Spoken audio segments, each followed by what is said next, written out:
Didn't even get a second in. Oh, bro, this is the worst intro start ever. The guys know exactly what's going on. This is crazy. But today, obviously, it's Sam Tom, it's James Resman. It's that show that you guys love and enjoy. Today, we're going to be speaking about Isak and the comments regarding Eddie Howe.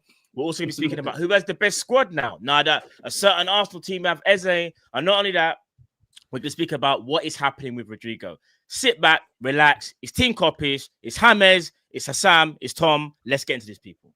Hi, this is Jordan Henderson, and you're watching Team Kop-Ish. Being free back again, ripping LFC till the end, so go on, tell a friend. If they rockin' red, they're a 10 champions, we the best, we come again. Kop-Ish clean up in every region, elevation in every season. Catch up in all the fast match up in real rap, and just they go and tell them this is that, this is that. This is Kop-Ish, this is Kop-Ish. Reppin' Liverpool till the end, champions, we the best, come again. This is that, this is Kop-Ish, this is Kop-Ish. The main free back up in your screen, real ones know this the place to be. This is Kop-Ish. Big up everyone and welcome again to us. We're not getting anywhere in the stream, people. We're not getting anywhere in the stream. I don't think we're going to make it. I just thought, this is so hilarious. crazy. James mocked the intro yesterday, and it's happening in front of my own eyes, bro. Bro, when I Big up, tell James. you, yeah, You know. big up Hammers each and every time. And obviously, Hassan, big you up as well, and big up Tom as well. People, apologies. Like, what it is, yeah? We were just having a conversation. I'm not even going to... No, don't say anything. Don't say anything. No, I'm not saying anything. Come on, Hassan, you know me. Yeah. Hassan, don't worry. I ain't saying nothing, but all I'll say is it was just funny what was said. The guys know what was said. This is why I have no composure right now, but that's where it ends, and that's it. People, he had no make sure you smash composure that button. either. What's that, sorry? He had no composure either. Yeah, I had no... Relax. Sam, Had no composure. careful. Big up, everyone. Smash the like. Yeah, let Hammers Weber do the intro. No, but people, listen. Bless out to each and every one of you guys in the chat. Make sure you smash the button, like, share, subscribe, all that good stuff. Cal will be joining as well. Hopefully, Jiff will be around later as well. But I hope everyone's having a blessed Friday. It is Friday. You know what time it is on this show. We like to have banter. We will get into football conversations at some point, but it's more about the vibes. It is Friday. It's the start of the weekend. Do you know what I'm trying to say? So we're going to get into everything else in a second. But first and foremost, how you guys doing now, man? I'm very good, brother. Very good. Very happy to be on the show. The Avengers reassemble. Madnesses are going to commence. It's a good thing you're on the show, James. Matt and Cal didn't think you were on today. I'm not going to lie down. You weren't on. Me and Hassan were going, hold on. He was Hassan, he doesn't. I give him Hassan. If whatever happens now, Hammers is going to start laughing. Whatever happens to Tom now, yeah, that's his own doing, you know. I told him before the show, I said, broski, yeah, remember. Remember. Nah, do you know what? I just want to know why Tom wants to be James so bad. Why are you wearing a hat? You've never worn a hat before. What do you mean? I've never worn You've never worn a hat in your life on a stream. Do you just want to be James so bad, bro? Be your own identity. Be your own person. You don't have to be. I mean, like I'm wearing him. the hat in a different... Why not going at Matt for wanting to be... Why not going at Matt? No, Matt always has a hat. We all know To why. be fair, I always wear a hat. The chat only know me with we all know why. I'm wearing a hat in a different way, so maybe I'm His hairline is probably behind his earphone. That's why he needs a hat. But that's not the point. Wow. About you right now. My hairline is more than fine, Hassan. No, I'm talking about why we've never worn a hat before. You have to be yourself. I've worn a hat plenty of times. You just want to be a proper scouser because everyone knows you're a wool. Oh, here we go. Fucking supporting England, buying England It's shirts. already started. This name is crazy. I can't lie. This name is mad. Tom, do you know when you were like growing up in the streets of Liverpool and you thought, you know what, I'm going to be this when I'm older, I'm going to be that when I'm older. Did you ever think that the start of your adult life would just be spent of a Jordanian man just calling you a wool day in, day out, day in, day out? Did you ever think that was your I'll be future? honest, if you asked me about fucking 10, 13 years ago, what about a man from Jordan? I'd ask you, I wouldn't know where Jordan is. It's only since I've met Hassan that I know Jordan's a fucking country. So you'd be like, who's who's me a man from Jordan? I would have went, why is someone called Jordan having a go at me? Nah. Yeah, but that's because Tom lacks culture. He thought they speak Colombian in Colombia. He didn't know that people speak Spanish. in Manuel Colombia. had his education, you know. Tom said, "Who's where Jordan?" was you, bro? Bro, I ain't been school. Listen, the chat think I'm like 70s. That means I ain't been in school for how many years, bro? But I know where countries are, bro. Lad, I dropped geography as soon as I could probably name more countries in Europe than Tom can. Bro, here's the killer, yeah? I'm not trying to say... You know what? I reckon I could go band for band on that. No, you cannot go doing geography. No, you cannot. If it's just naming countries, I think I can. No, you can't. Europe, you want to do it right now? You know the basics? Do it right now. Do it right No, now. guys. right I'll now. just do the basic. Like sometimes, like, all right, the capital, like, for example, No, forget what's capital countries because he thinks he can beat me in countries. You want to go country for country? You want to do that? Okay, we'll do it. Okay, I don't trust you, so you're cheating. Go to the click private chat right now. Click private chat right now. That's the thing. You could cheat, though, innit? You could kind of go. Click private chat. I really don't care about it that much to cheat. But I'm on Okay, what private does it chat. say? What does it say in a private chat? So I know you're there. You just called me a twat. Okay, perfect. So you're there. Okay, so you wanna go there, right? That Countries actually in doesn't Europe. prove him in the That's private the chat. That could have been one of many things because that's typically what you do. Okay, countries in Europe. You wanna go one for one? Mm-hmm. Okay, I'll start. England. Ireland.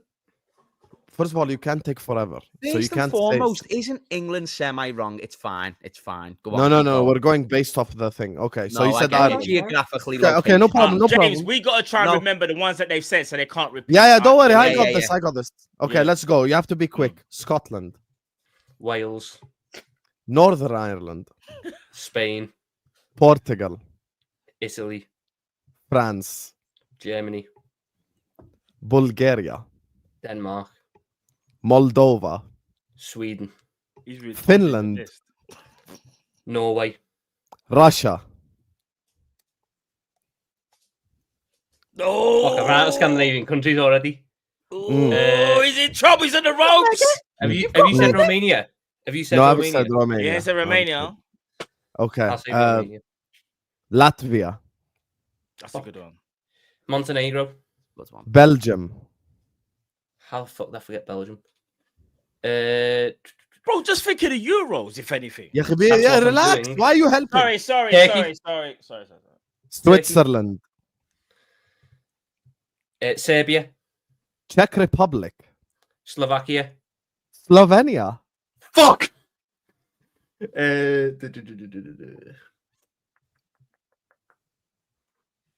The mad thing is, they've still got like countries. There's that are bare quite obvious. countries, you know. Yeah. New man are nuts, bro. You're done. You're done. Yeah, Serbia, Bosnia, I Liechtenstein. said Serbia. I Oh, said yeah. Serbia. You got Tom, it, I'm man. going to give you a hint. I don't think nobody said Hungary Japan. today. No one said Greece. Hungary. Hungary. Because I was trying to Come give on, you a man. clue. I kind of went like Malta. this, like that. You and go I'm till like, tomorrow, oh, bro. okay. Like, I'm not angry. I'm just disappointed, Tom. Not angry. Just I dropped geography. Give me any history question, I'll smash it. Hey, Hussam, at least you know he never cheated. You know? Yeah, you never cheat. Oh my god, none of us said Holland. I said, obviously. None of us said Holland. Jamaica. I'd beat anyone in geography challenge. Let's Anyone. take this. Anyone in Take the geography, piss. I'm beating. No, listen, that was a great little challenge between you guys. I can't even lie. I had No, I at enjoyed it. first I thought Tom was reading the list at first because the way Tom was saying it, a bit too robotic. I just like- made a list in my head and then I ran out. No, of fair play. You it don't ran know, out you don't bloody know. But quickly. then when I realized on a few of them, you started to like really think about it. I was my like, maybe my not. strength isn't in geography or anything. I stand by it. Anyone does me a Liverpool quiz, I beat you. Stand by it. You know, I I mean, don't know about I'll that, be you know, honest. Tom. I'm not good at quizzes, but even still, Stand by it. Liverpool. Anything We Liverpool need to knowledge, do this I got though. yous. No, because I've heard about this challenge for years. It's like Jake Paul versus KSI. Like they keep calling each other out, but it never happens. We need to see this. I mean, it was tournament supposed to happen unfold. this summer, but I asked Cal to sort of set it up. So No, No, do you know what? Do you know what? Though, Though? actually, there's enough time. I would say, obviously, because you know when we have like the international break. well, it's an and stuff. international break after all. Yeah, I was so- gonna say that's maybe when we can sort this said out. Peckham. Man said Peckham. Man said Brixton. Lewis What about Kirkdale, boys? What about Kirkdale on the map? Let's have some respect. No, big at the chat. We're going mad. Listen, people, like I said, smash that button. You got 3 amazing guests here. You get what I'm trying to say? Listen, if it wasn't for them, this show wouldn't be what it is. So big up to these guys on the panel. You get me? These are my brothers. People. All right, let's start off with the Isak news. Or should we say kind of Isak update regarding what Eddie Howe said? Now, what everyone's here for. I'm gonna be honest. Let me see if I can get the quote. It's from who was it? Ben Jacobs is one that I saw it from, innit? Ben Jacobs. If you look at what Eddie Howe said, I'm not gonna lie, guys. Clearly prepared for the show.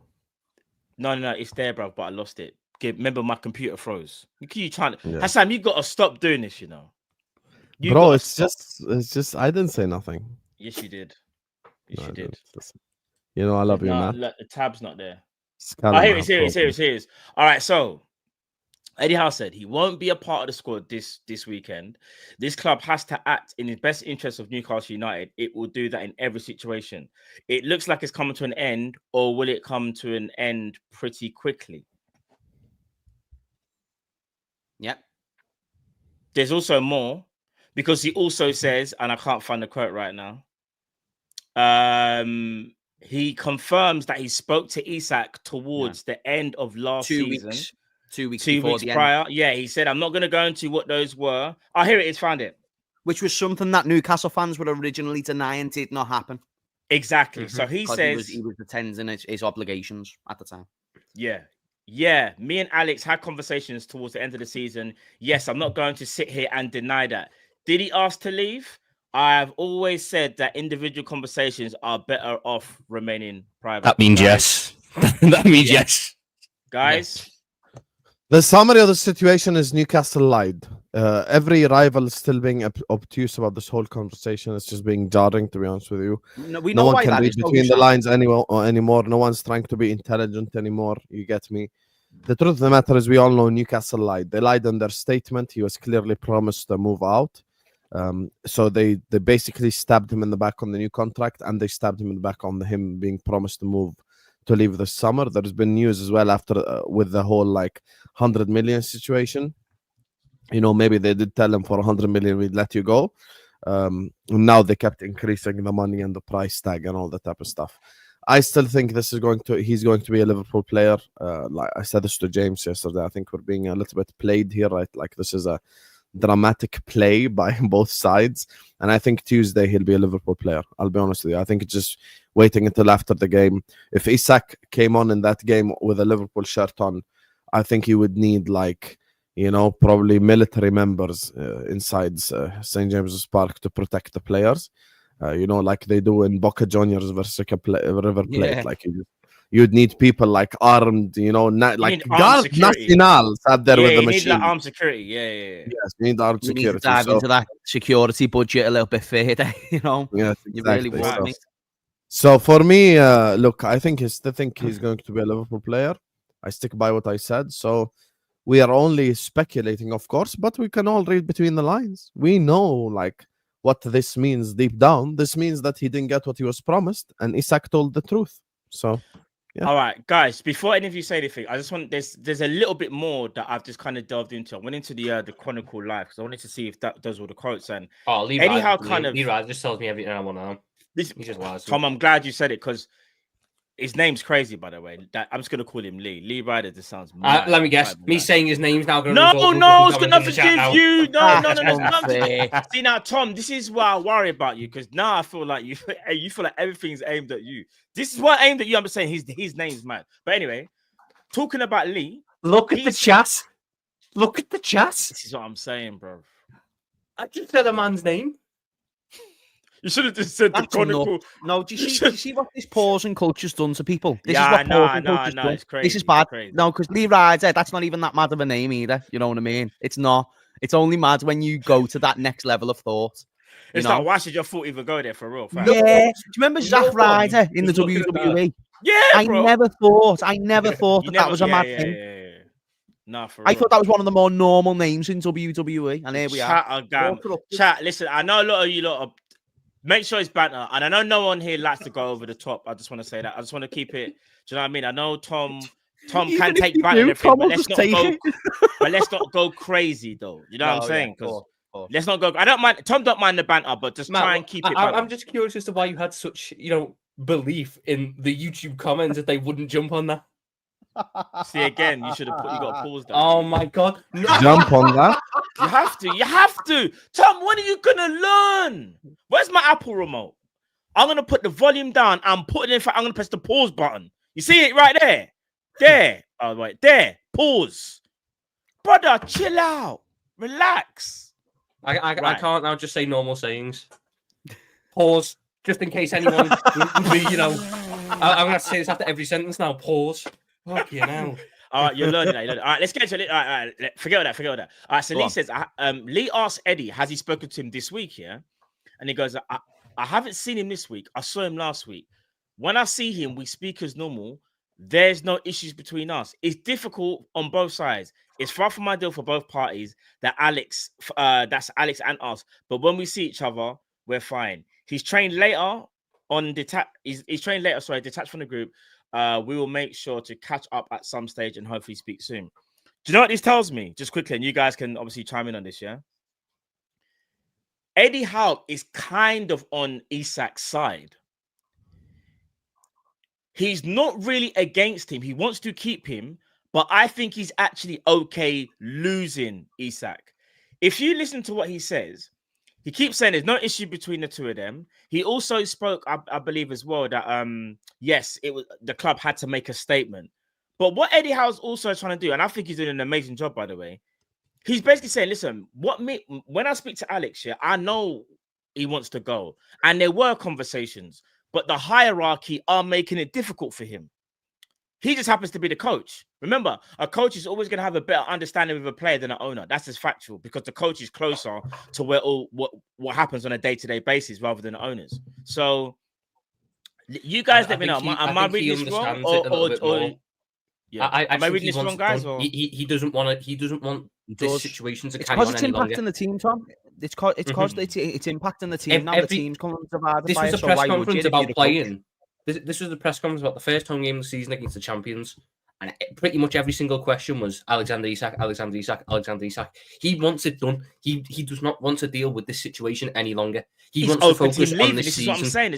Some of the chat that I think he wants him to stay, but I think he also understands that the way the way the situation's gone, the reintegration will be just too much harder than what it should be. It will take a long time to reintegrate. And the circus will never end if he reintegrates because it'll just go from, is he going to join Isak? Is Isak going to join Liverpool this summer? Is Isak going to join in January? Is he playing well? Why is he not playing well? Is he down in tools? Because he just wants this situation done. I think he, deep down, understands that Isak can't come back from this and he just wants him to go. I think the thing that might have changed in recent days is I don't think he's being as picky about striking him. I think he's just willing to get a decent striker in and move on and sort of revisit it again in the future because this can't carry on for Newcastle. I remember when Coutinho done it with us, every single interview, Jurgen Klopp was asked one or two questions about Coutinho. Every single one. And you could see as it got on and got on, the answer started getting more sort of thinly veiled and more sort of cold and audible and just sort of, I'm sick of dealing with this. I want to talk about what's actually going on at the minute. So I think Eddie Howe's at this point in time just wanting to get it gone and move on and focus on this season because Newcastle still have big things to achieve this season and they're not going to do it if they've got this cloud over the club. Yeah, no, I agree. Big up Tom. Hammers, what you say? Are you in the same kind of like mindset as Tom where you just look at it and go, do you know what? If you look at Eddie Howe's quotes, I think he just wants it over and done with. Like Tom said, he just wants a resolution now. He's had enough. But not only that, what I was trying to say is, even from the beginning, I don't think it was necessarily Eddie Howe trying to say, you're not going nowhere. I think he understood the situation. It was just techie for him. Whereas if you look at how the owners put that statement out, it's more so the owners than Eddie Howe, if that makes sense. Yeah. Sorry, 1 second, mate. I need to get this bottle off me, dog. It's causing me. Yeah. Nah, it's cool, brother. I mean, have you seen the Craig Hope news today? No. What is he? What's he saying now? Newcastle currently exploring 2 or 3 striker options as they wait for progress or otherwise on Johan Visser. They want the answers today. As for Strand Larson, Wolves don't want to sell. And there's a new name in the mix and being discussed in Alexander Sørloth at Atletico Madrid. Yeah, because he wants to leave Atletico. I read that yesterday. He's 29 years old. Obviously, he's not what Newcastle would like as Isak replacement, but he will get you goals. If I'm not mistaken, he got 20 goals or something in La Liga, because I remember his stats are pretty good. He's got 20. So in his 4 seasons in La Liga. Yeah. 4 full seasons in La Liga. Sorry, he got 8 goals in his first one, then 16, then 26, then 24. Yes, so for the last 3 years, he's been a 15+ goal season striker. Good. The dog was just making a bit of noise in the background, so I didn't want it to come onto the stream. What's it called? So, yeah, in terms of what Eddie Howe's at, I think I agree with Tom mainly that I think as the time's gone by, he's just submitted more and more to the situation that even if we keep Isak, is that worth it? Because the politics is going to carry over into the season. And if you're the gaffer who's going to have to suffer with the questions and going to have to suffer with the morale of the squad, and it's your responsibility to keep that in balance, you're not going to be able to do that with Isak at the helm. Isak will not play. I've said this to Tom last night, actually, when we finished our stream. I don't think that Isak, if he gets forced to stay at Newcastle, don't get me wrong, I think he eventually plays for them again. I don't think he takes the whole season out, but I don't think he goes back to them the second the transfer window finishes. I think he's going to let them know and protest a little bit longer, and then eventually it could. And, there's been this, you've got to think about a football club is just like tens of people making one decision. And everybody's going to look at it a little bit differently. So that's why I think Eddie Howe has always been all right with the idea of Isak going. That's my opinion. I think he's always accepted that's a possibility. He just wants the resources to be able to put it back into the squad and then go again, essentially. However, I think people above Eddie Howe have been the ones who are saying, no, Eddie, just sit back, relax. We're going to keep Isak and you're going to get your star striker on top of the additions like Trafford and Alanga and all these things. So it's a bit of a win-win for Eddie Howe. He's like, I don't mind if Isak goes because he's causing this disruption. But if the club do convince him to stay, then they do. And I think Newcastle, there's people within Newcastle right now, Paul Mitchell and his entourage, who want this to go in their favour. How do they want it to go in their favour? They want it to look like the player made everything wrong. Hence the media narrative all throughout the summer coming from the Newcastle journalists, which has latched onto their fans absolutely superbly. Every single bit of narrative you would have wanted Newcastle fans to believe, they have believed and made up shit themselves. Do you understand? That's not me being disrespectful. This is facts. I see reputable, or what is known to be reputable sources of Newcastle coming out with complete and utter bollocks, and that's because they want to believe, they want the make-believe to be true. And that's why this game, the animosity that we see from it this weekend, you will see that be created off the back of a fake narrative, and that is the fact that this was all, for me, the only reason why being terrible. The only reason why Isak is not being is not a Liverpool player yet is simply Newcastle incompetence. That's it. And facts, bro. That for me is the only reason why he ain't a Liverpool player. So all this like statements and all this like media narratives that dumbass fucking Newcastle journalist, I forgot his name because he's irrelevant. Do you know what, Hussam? Through the fact that they've tried to mask up their failures of signings by simply saying we still want Isak to be at the club, which they do, but they're trying to say as if there's a chance that happens, Yes. Do you not agree with this? Sorry, by so for me, like, it's just go ahead. Sorry, Hassan. Do you agree with this? So he goes, I genuinely think Newcastle fans, are tanking deals for strikers to force Isak to stay. They have brought in Ramsey, Alanga, and Malik. What's his name? Tiao from yeah, but look at who was in those battles though. No, look, it was in those they weren't battles. battling anyone. Those are, first of all, let's not forget what happened at the start of the window. Brentford were willing to sell Wissa on the cheap, but Brentford said, guys, we're not going to sell Wissa and Mbeumo together. They've made this clear from the start of the window. They said, if we sell Mbeumo, then Wissa's price tag increases. If we sell Wissa, then Mbeumo's price tag increases. Then Newcastle dilly-dallied. They tried to go band for band with us for Ekitike, got slapped. They got slapped for Cunha, Pedro, Delap, every single person, because they just can't execute the transfer to save their life. Which is why we now have to wait for them to just sign Nicholas Jackson. And the funny bit is, they didn't get involved for Nicholas Jackson up until Aston Villa were involved for Nicholas Jackson. Because Nicholas Jackson, they could have had a free run at him for the last 2 weeks. No one wanted him. And then they heard Aston Villa and they're like, no, let me get involved as well. So they're fucking useless. We all know they're useless. You get me? And yeah, that's the thing for me. Like, I'm just so sick of their incompetence. I think had they just executed properly, he'd have been a Liverpool player already. Adidas kit launch and everything. You get me? So yeah.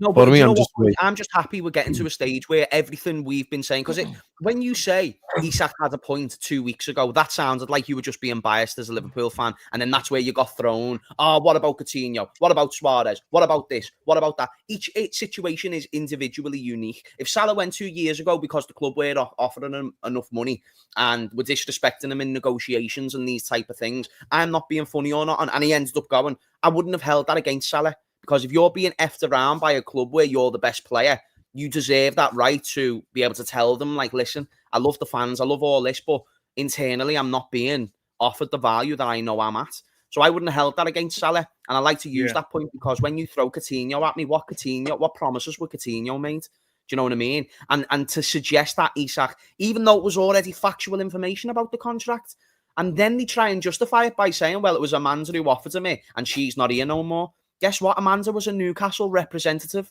So when you say, oh, Newcastle didn't offer Isak a new contract under the new regime, it was still a representative of Newcastle, you fart. If somebody in my company, the company I work for, came to me and offered me a pay rise, they had a change a day later and then said that pay rise is no longer due based off your performance. I'd tell them to leg it. I'd tell them to leg it because I'd just be like, hang on a minute. I've met your performance metric criteria for this pay rise and now you're taking it away from me, not a chance. And if you're going to prioritise players like Anthony Gordon and such and midfielders and all this, and then you go out and sign Anthony Elanga, you've now failed the contract obligation and you're failing the ambition obligation. And the player, Isak, was willing to stay quiet. He let you know 2 weeks before the season ended that he wanted out. He made that very, very clear with his agent throughout the summer as it was building up. And then it got to a point where you forced his hands where he had to put a statement out. And then you put out a statement that basically just clarifies what you've been saying to your A1 journalists or someone like Craig Hope. So you've really made it look 10 times worse for yourself. And do you know what I think it is, Matt? And I'll end it on this point. An identity crisis. I think it's a club with a good fan base, with a good core fan base where it's loud and the stadium. They've tried to skip a step. They're trying to skip 10 steps, Tom. And that's the problem with Newcastle. They're not willing to go through the rigorous journey. And you know they're what? Not FSG. I hear it. They're not. They're trying to do Man City in a world. Took how many years to get to where we need to be? One League Cup doesn't bring you to the top table. They want to do. They say it's unfair because look at what Chelsea and City did. But hang on a minute. When they were doing that, you were complaining. Yeah. So now you can't just try and join the club just because these new rules have been implemented for something you complained about with us. So I agree. Yeah. It should be PSR driven. FSG's model is the prime models clubs should use because it's the best way of keeping your club safe. Go 100. On the journey. And you know what? You've had a frigging good start. I'd argue better than FSG start. They've finished 3 seasons in a row in European places in the Prem. Do you know what I mean? The only season where they didn't get Europe was when Man United won the FA Cup. So Alexander Isak has came in. You talk about Alan Shearer, this and that. He's finished on an average in better positions and he's won you a trophy. I'm not being funny or not, and that's one of the best investments that you have ever made. And you could have made this a much smoother transition on his exit, but you made it difficult because I do also think as well the idea that Newcastle are sitting there willingly tanking deals, so he's forced to stay. No, that won't genuinely bad at it. It won't work because what if Alexander Isak comes back and then just downs tools like Van Dijk did when he had to play 4 or 5 months for Southampton and was shit? Then Newcastle sat in a spot where they're going, we've booked it, not getting any striker, and the only striker we've got doesn't even really want to play. So we've now got to play Anthony Gordon up front, and that's our only option. That won't go down well. I just think that the way they've tried to strong arm clubs this summer, and it hasn't worked in the way they thought it could do because they have tried to, as Redmond said, they've tried to skip steps. It's a gradual process to grow yourself to this position. Liverpool make like 6, 7, 8 times the revenue Newcastle do. You can't sit there then and try and go pound for pound with us in battles. No, I agree. We will win them. But what you could have done, that Newcastle are in a spot where they can win battles with second-tier European sides and mid-table to lower Premier League sides. So, Jacob Ramsey, None of the big six were in that battle, so they were winning that one every day of the week. Malik Thiaw, Leverkusen wants them, but Newcastle can beat Leverkusen as transfer targets. Who's the other one? Anthony Elanga. I'm sure there was some fucking European clubs interested in Elanga, but Newcastle can beat. Newcastle can beat like Leipzig to a player, basically. Yeah. But they I can't think beat the upper echelon of European teams, so they can't beat you. I think they're shopping in the wrong area.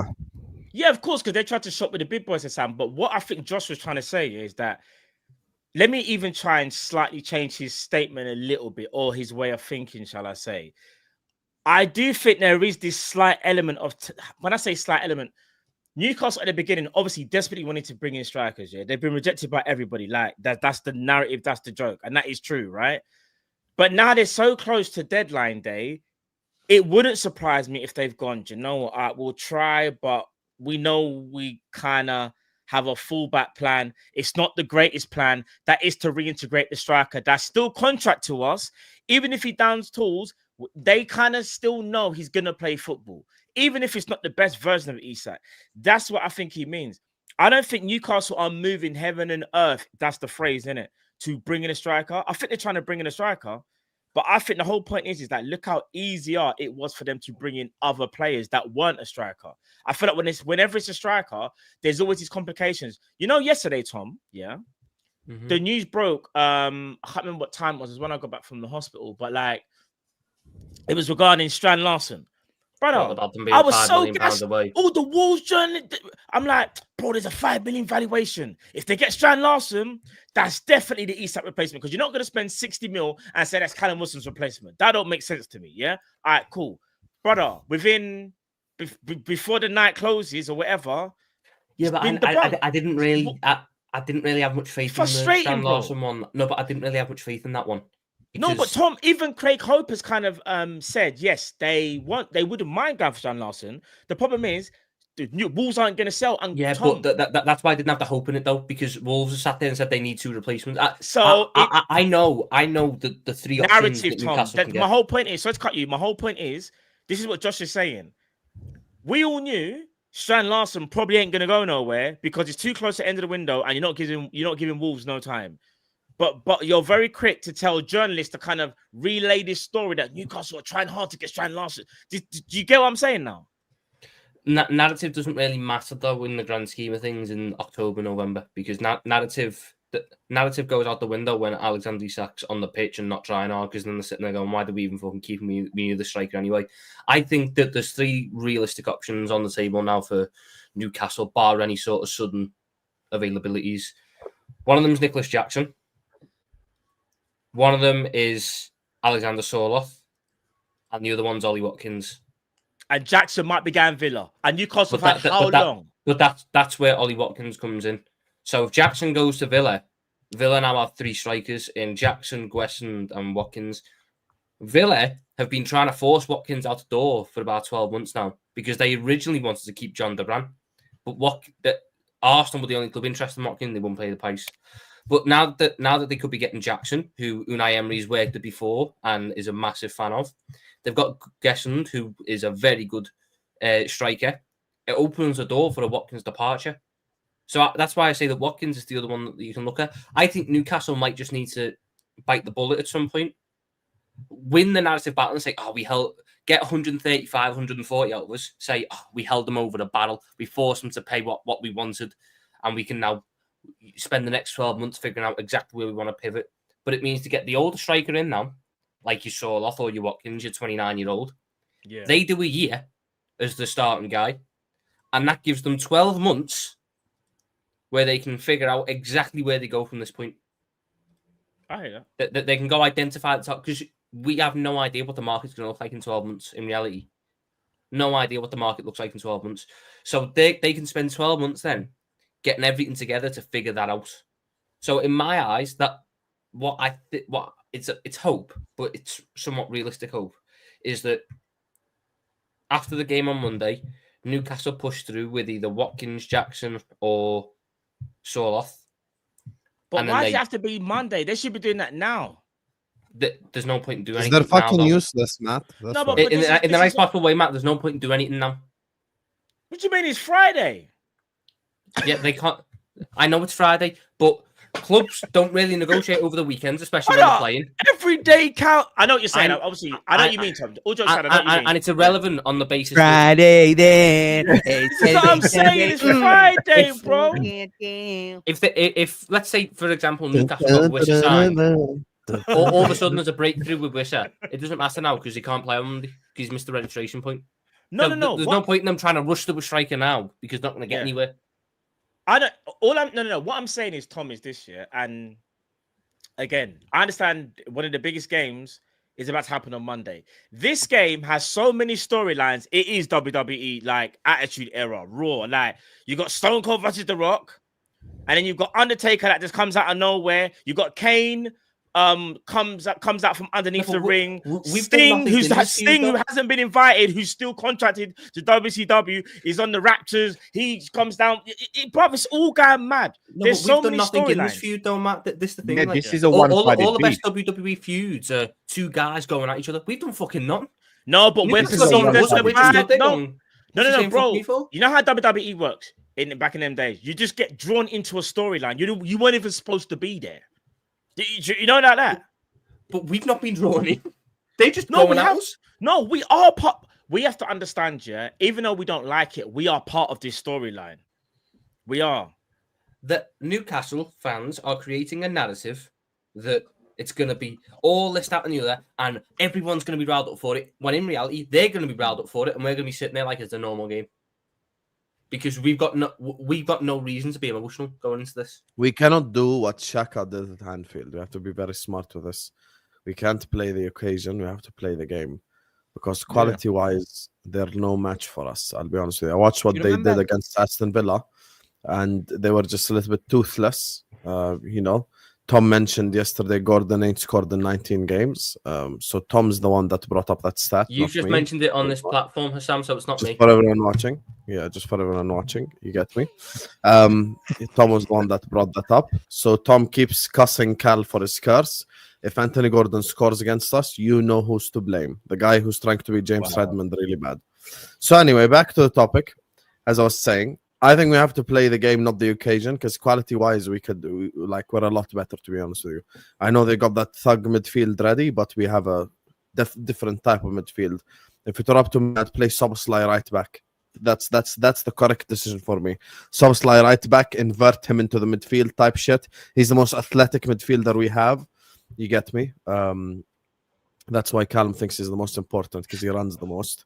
So he's the most athletic midfielder we have, so play him right back. And then you got McAllister and Gravenberg in the pivot with Wirtz ahead of them. And then if you go two up, you get me, 78th minute, 80th minute, whatever, you could bring Curtis Jones on so he can molest the ball for 15 minutes. And then we're good with it. We're good to go. I think we could win the game, to be honest with you.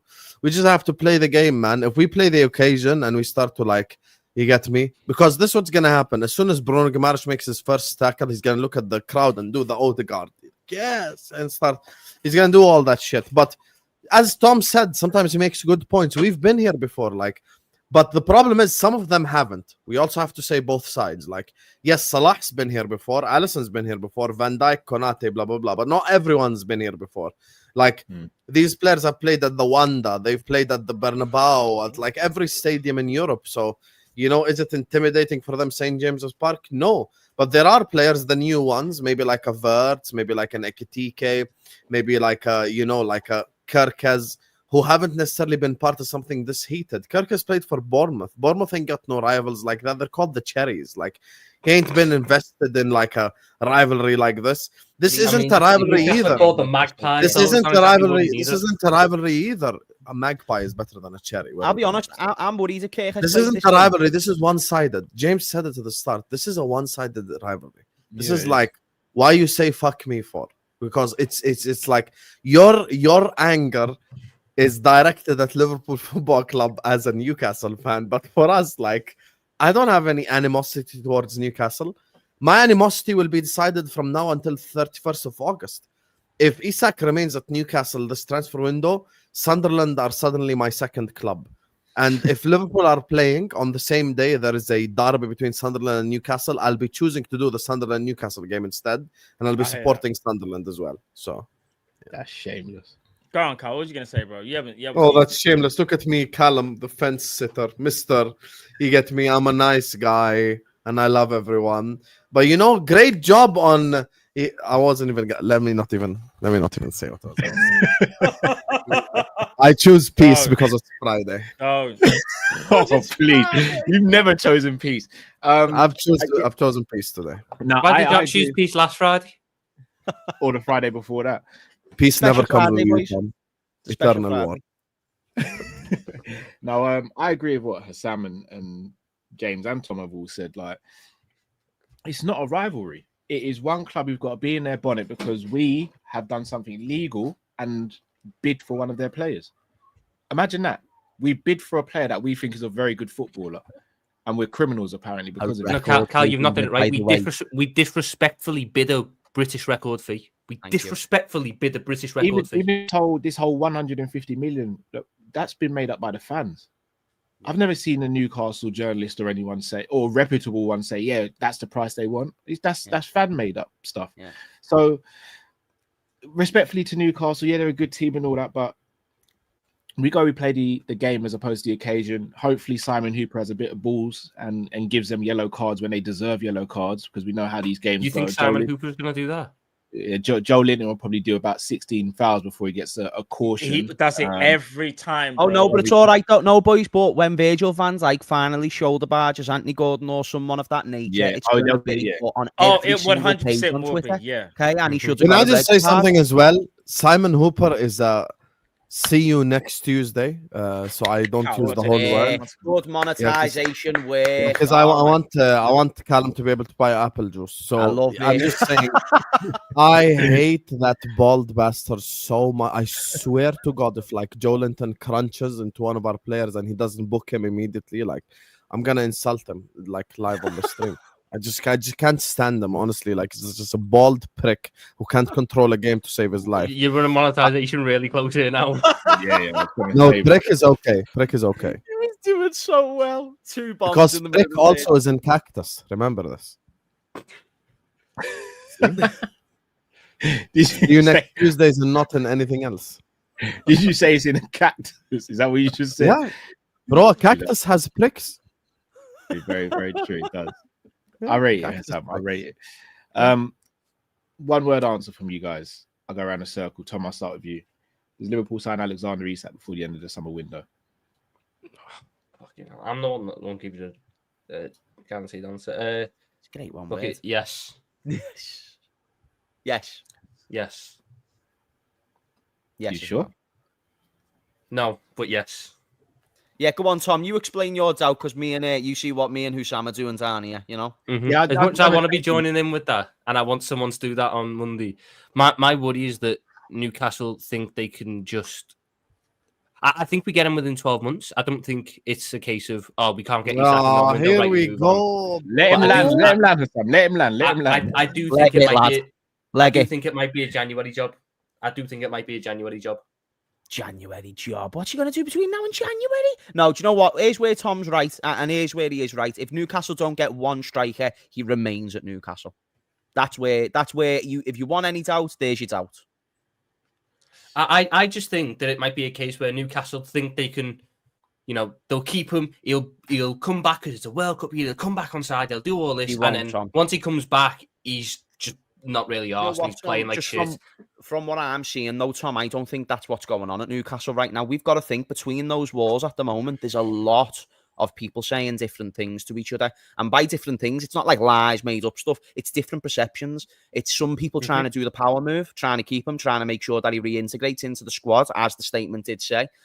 But then there's also people who understand these conditions can very easily be met with the right work, with the right team, and the right timing. Most importantly, once you get a striker in, it really is just now a case of I do worry that the statements it changes the optics though. So the fact that they've said all about we need conditions to be met and we don't foresee them getting met. My only worry is that makes them. My only worry is that makes them go, oh no, we need exact things to happen. And I just think that it's a case of, if he doesn't come this window, I do think there's a strong chance he comes this window. But if he doesn't come this window, they'll try and reintegrate him. He'll play like shit, and then they'll sell him in January for 100 million. But no, do you know why I disagree though? Is because that statement just reaffirms everything that everyone's already said so far this summer. Nothing changed. Like I know you said it changes some of the optics. I disagree because I didn't think it changed anything. I think it was just a public affirmation almost of what us have been saying on these shows. Like the conditions, once they're met, it is an open path to him leaving. He's absolutely shafted us over.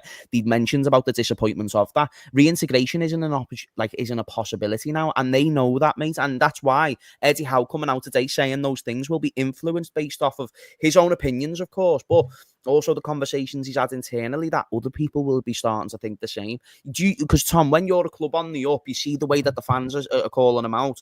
The most together thing to do is to get rid of the person who's against you, who in their narrative is Isak.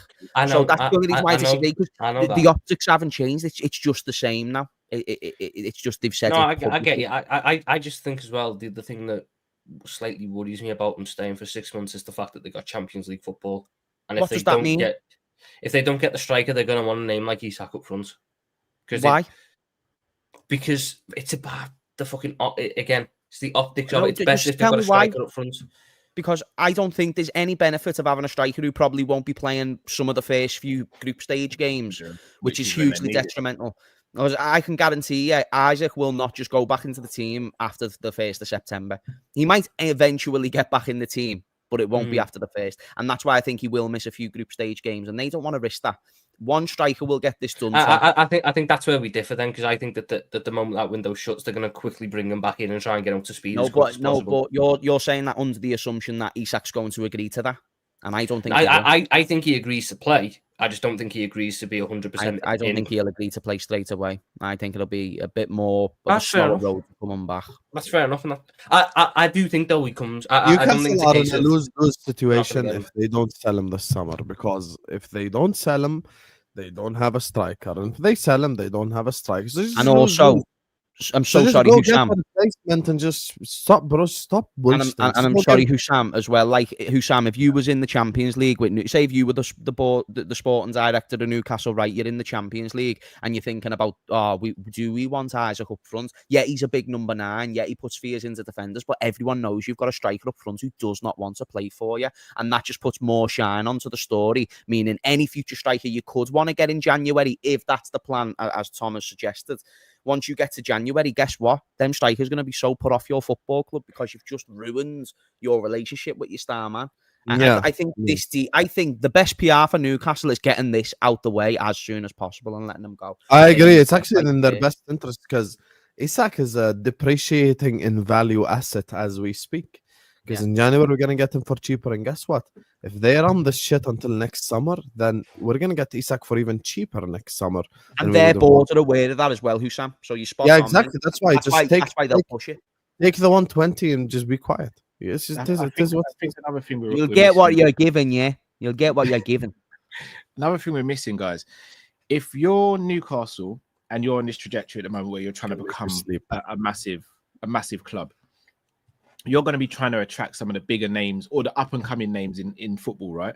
Now, with that comes with, you're going to buy someone who could potentially become a star, like an Isak. But if you don't hit your targets, or you don't hit that player's targets over a certain period of time, a bigger club's going to come calling. They're going to want to leave. If I'm a 21-year-old right now who knows that I have a trajectory of potentially playing for one of the biggest clubs in the world one day, and I sign for Newcastle, or I'm considering signing for Newcastle, I'm looking at the Isak situation thinking, what happens in 3 years' time if Real Madrid come calling and Newcastle aren't a regular in the Champions League, or they're just about scraping Champions League? Are they going to make it difficult for me as well? Because if that's the case, I'm not going to go there in the first place. And Newcastle, for me, have played this thing wrong from the very beginning. They should have got their targets, and if they don't get their targets, and you still sell Isak, so then you get that monkey off your back, and then you go and proceed from there. They've done some decent business with Jacob Ramsey, etc., but they should have done way more. They should have been way more proactive. They shouldn't have dragged this out. They're the only ones that look stupid dragging this out. Liverpool don't look stupid. We have Ekitike. Now, obviously, we want Isak. Let's make no bones about it. Isak is a different level to Ekitike. But we're not sitting there saying the season's over if we don't get Isak. If Newcastle keep Isak, they're done. And we're still looking at Rodrigo as an alternative. Like, we're literally speaking to his agent as we speak. Like, to be honest, Cal, we can speak about it later. Carry on your point. But, like, the Rodrigo thing is, like, very much of a fine alternative. And you could do worse than him, Ekitike, and Salah. Whereas they're not doing that. I think Rodrigo's a +1 as opposed to an alternative. That's what I was going to say, but I didn't want to go into it yet. I think here we go. This Fenway Sanderson group. Here we go. No, Cal, it's not forever securing gold. That's what we do.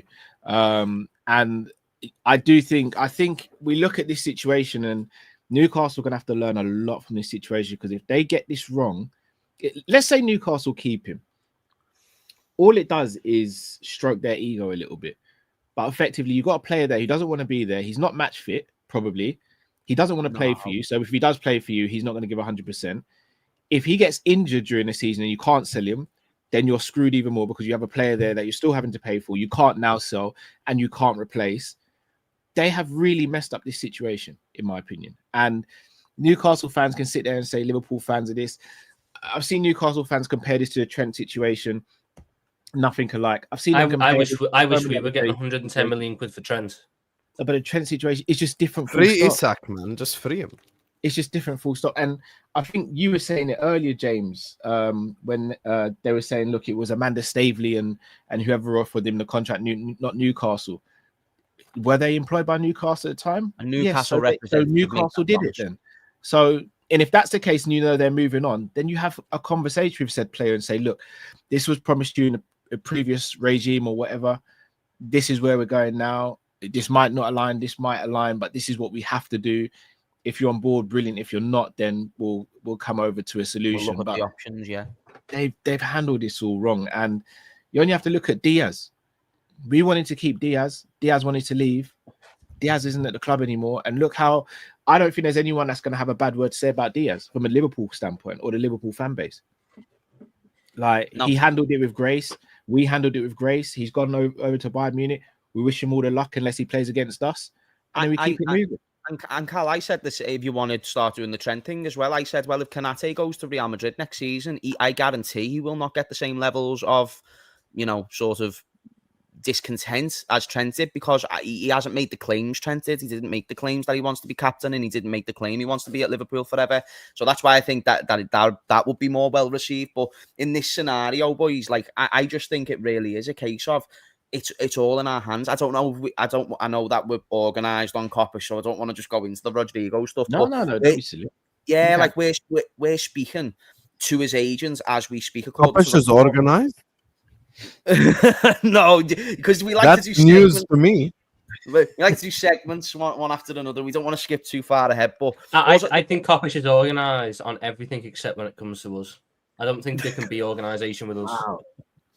Wow. Callum confirmed this show with us at 1:30 a.m. Jordanian time yesterday, and then sent us the link 7 minutes before the show.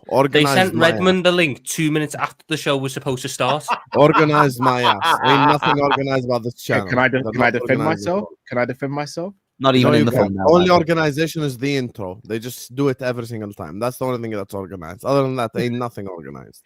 Can I defend myself? Is that okay? You can try. Yesterday, I was pretty much backed up all day doing stuff.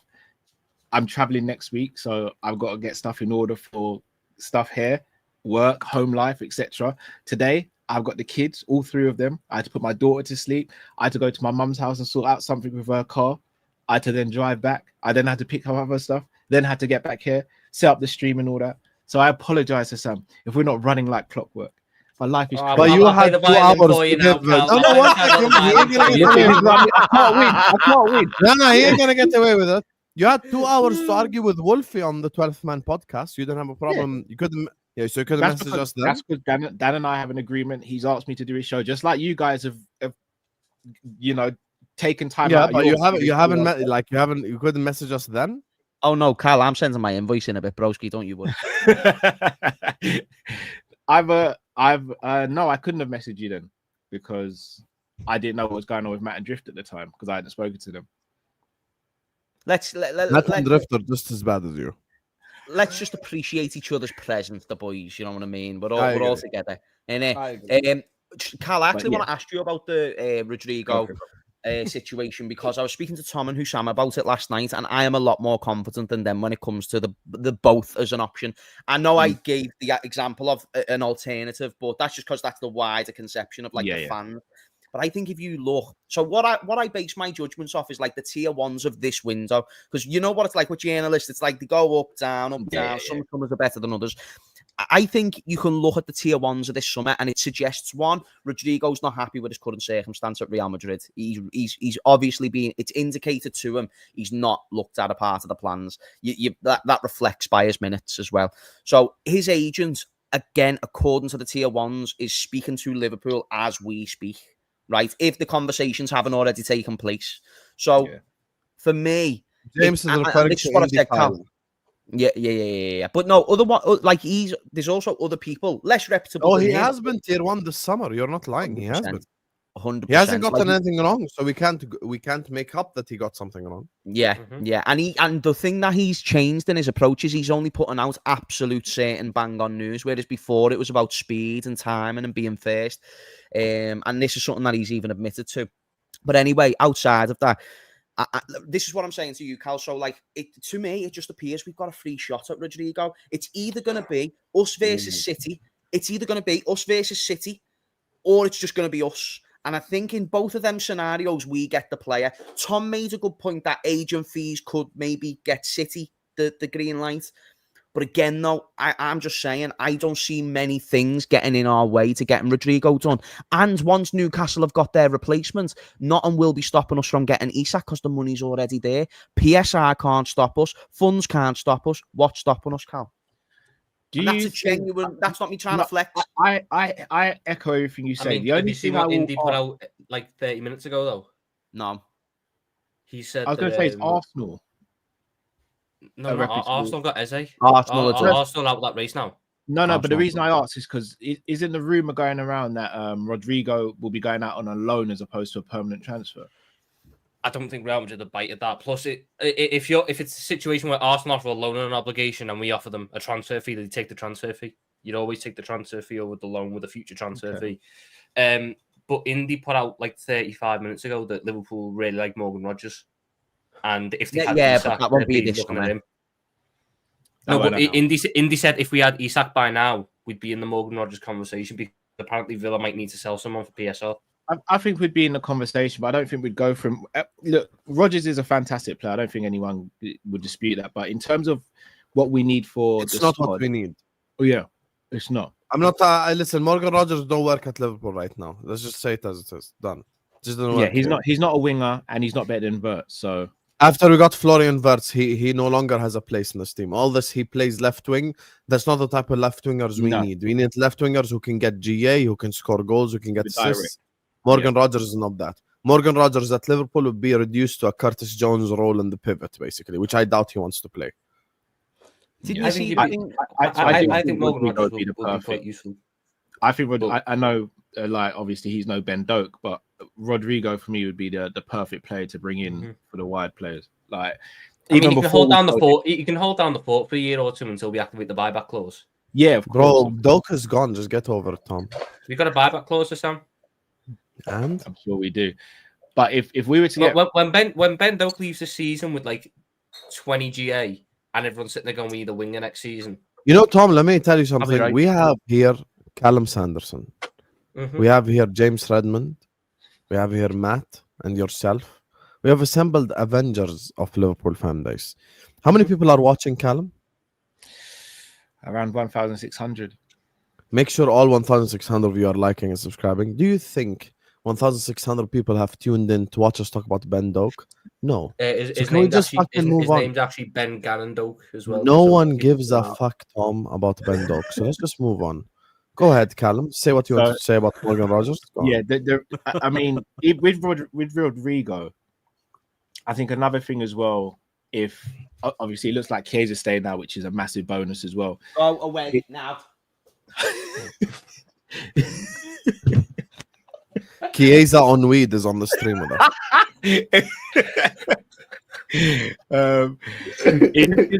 It just gives us that. Being serious? Why are you laughing? it just gives us it gives us that I'm trying so hard. He looks like him. It was the fucking go away now. For me, Enough it just of gives that us, dog for one day.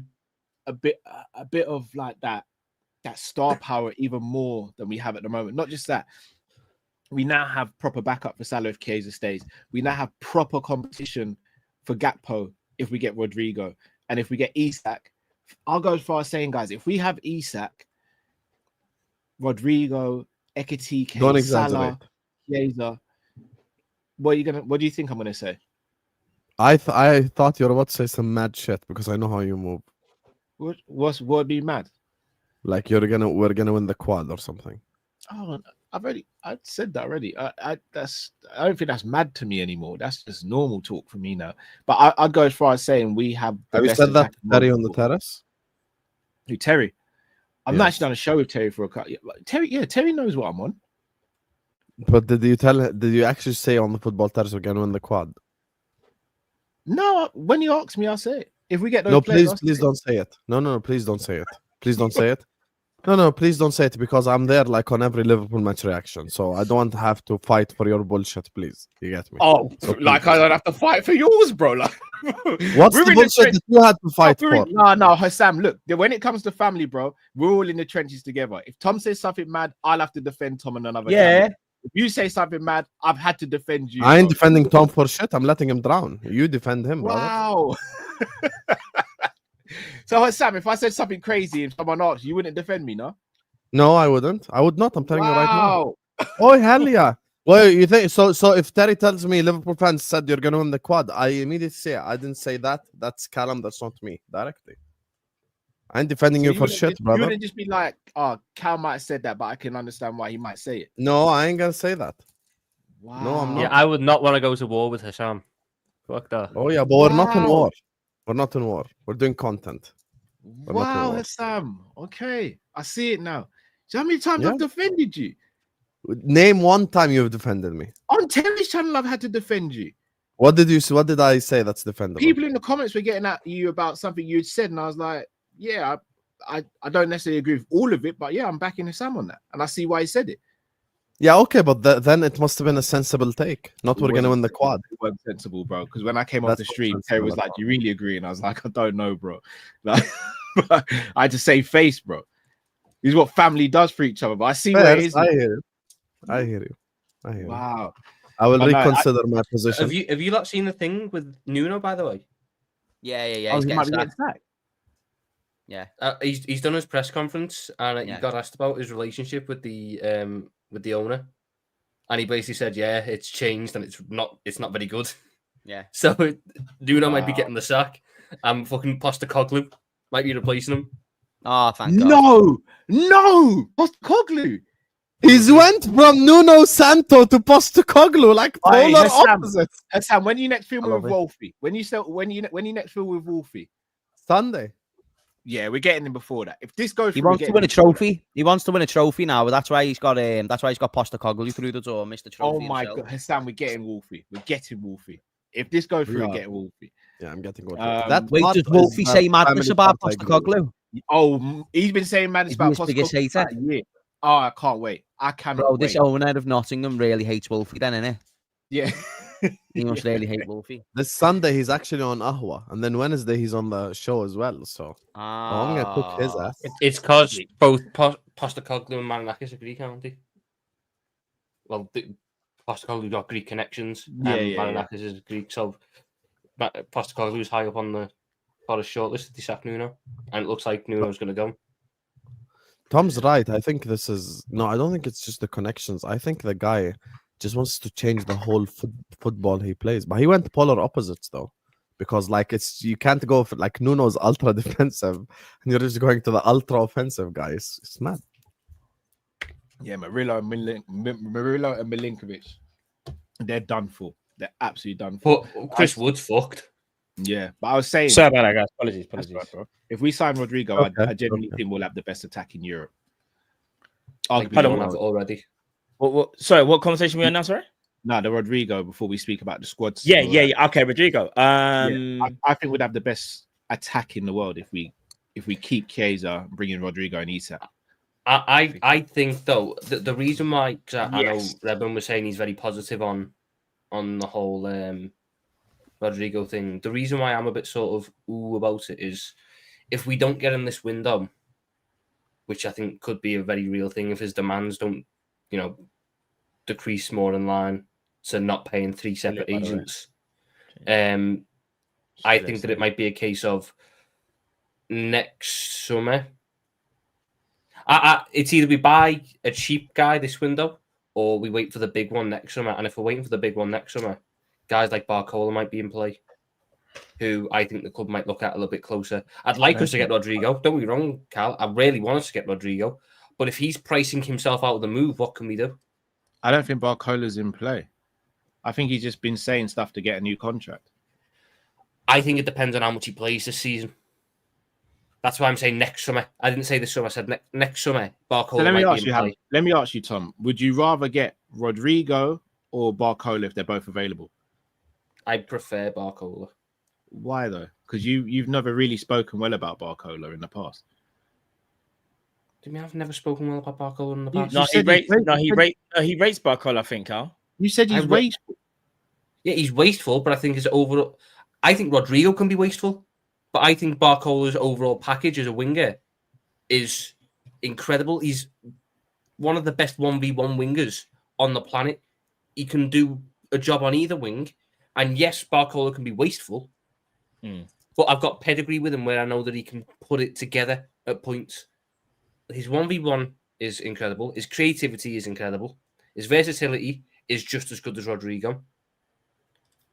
And there's not, so far I've seen, he can handle being the main guy if it comes down to it. I haven't seen, not saying Rodrigo can't be, but I'm saying I haven't seen Rodrigo be tasked with being the main guy. Would you say Barcola's ever been the main guy for the first half of last season? For the first half of last season, Barcola was the main guy for PSG.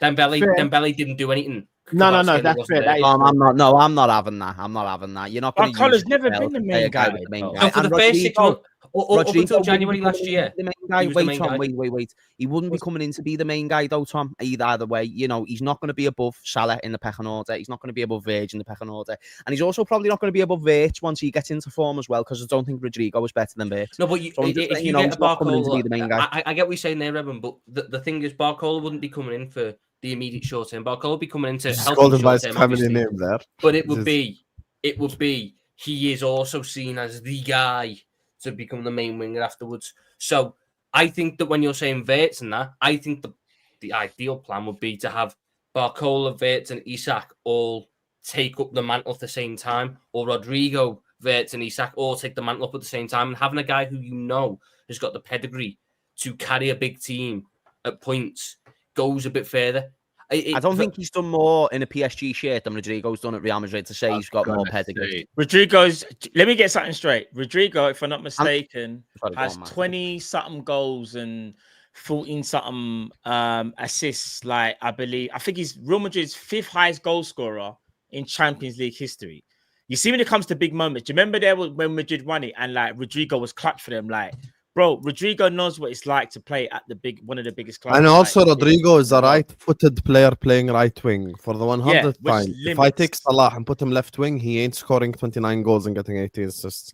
It's just not going to happen. Also played right wing at points last season, though. Yeah, no. We're not saying that he hasn't got the ability to do it. We're saying on the level we're talking of also about fluidity here, because in PSG it's a very fluid situation where they're all interchanging. Sometimes you see Barcola down the middle, sometimes on the right, sometimes on the left. It's not the same at Real Madrid because Mbappe's down the middle and Vinny's on the left. So it's always him on the right. So that's the difference. He always is in that space. So for me, I think Rodrigo is a level above Barcola, to be honest with you. 100% he is. Only one I think is comparable to... Only thing I think you can compare to Rodrigo in world football is on the left-hand side is probably Vinicius, his teammate. I'd say Rafinha and Kvaratskhelia. And then end of list. Those are the four. So you think Rodrigo's the 4th best left winger on the planet? Yes. Ahead of Kvaratskhelia? No, he said no. Carrasco. Oh, He did said you? Carrasco. Did you? I think they're all in the same tier. yeah. These four: Vinny, Rafinha, I don't think you Kvaratskhelia, can say that about Rodrigo yet. Yeah, you can. you I can. just don't think you can. You can. Not yet. Not yet. Because you can see it's all there, but he just do plays years on the ago. right hand side, and it's like Yeah, he's like, that's the crippled. thing. You know when, Tom, Unless you he know scores a goal, remember the goal he scored against Atletico this season? Unless he scores a goal like that, like Vinny is not playing him smart passes and behind or something for him to run and score. Like he's in a bad position. He can't even cut in and shoot. I get that. I think what it is with Rodrigo is he's been playing at Real Madrid and he's mainly been like an impact player. But when he's had to start games and be the main guy due to Vinicius, I remember there was a season when Vinicius got injured and Rodrigo stepped in. Like, he's more than capable of doing that. I just think that he loves Real Madrid so much that he just wasn't willing to leave. But now this could be finally the time that he leaves. I think if he does make that decision, because again, it looks like it's being forced upon him with Alonso not playing him again in their latest game, no minutes whatsoever. Trust me, in my opinion, Rodrigo has a higher ceiling. People might call me crazy for this. Might have a higher ceiling than Vinny. I just think the difference between him and Vinny is Vinny's athleticism is crazy. Like, Vinny right now.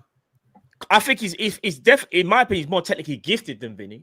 He's a better player. He's just not as Vinny's just more of an explosive player. And to play wing, I agree with that. How Vinny plays wing, how Real Madrid want him to play the wing, he's like the perfect player. But you see, if you're gonna do all the link up and stuff, I'm telling you, I mean, and this is kind of silly for me to say, but I guarantee you, if you ask Benzema, who would you rather play alongside with, or who has a smart IQ, he'll say Rodrigo. That's no disrespect to Vinny, by the way, because Vinny's cold. I get what you're saying, Matt. If I'm being honest, if you're asking me, with our current line, so if you're telling me we've got Isak, we've got Wirtz, we've got Salah, who do I want on the left to complement all of them? Yeah, it's Barcola for me, because I think Rodrigo is someone who wants to be doing what Rodrigo wants to be cutting inside and getting the goals and getting the assists. I know I can back Barcola if needs be to go stand out wide and beat his man time and time and time again and give us that outlet. Rodrigo can do that. I don't think Rodrigo can do that at the level Barcola can. I think that's Barcola's maybe not, Tom. But the level disparity is not that high. Plus, as you said, he can also vary his game and be devastating centrally as well. So I think you get more from Rodrigo than you get from Barcola. Tom, just on that, I just want to see where you're gauging this. Rodrigo or Gakpo? Who would you start on the left wing? Rodrigo. Okay. Rodrigo's a better version of what Gakpo does by the height. So Gakpo has a better selling point on Rodrigo, but I think Rodrigo and Gakpo do similar things. I disagree. They are different. They're very different. They're completely different, Tom. Gakpo is more different, in my opinion, to be honest. Can I say something? Gakpo is more like, if I had to say his style of play, it's more just I don't want to use this person because they're rubbish, but just style, yeah. Gakpo is more similar to Martinelli than he is Rodrigo, bro. That's offensive to fucking Gakpo. That more similar. Remember, we're not talking. No, we're not talking quality. Style. They just want to cut inside all the time. Martinelli just puts his head down and runs as fast as he can, bro. Like, yeah, bro.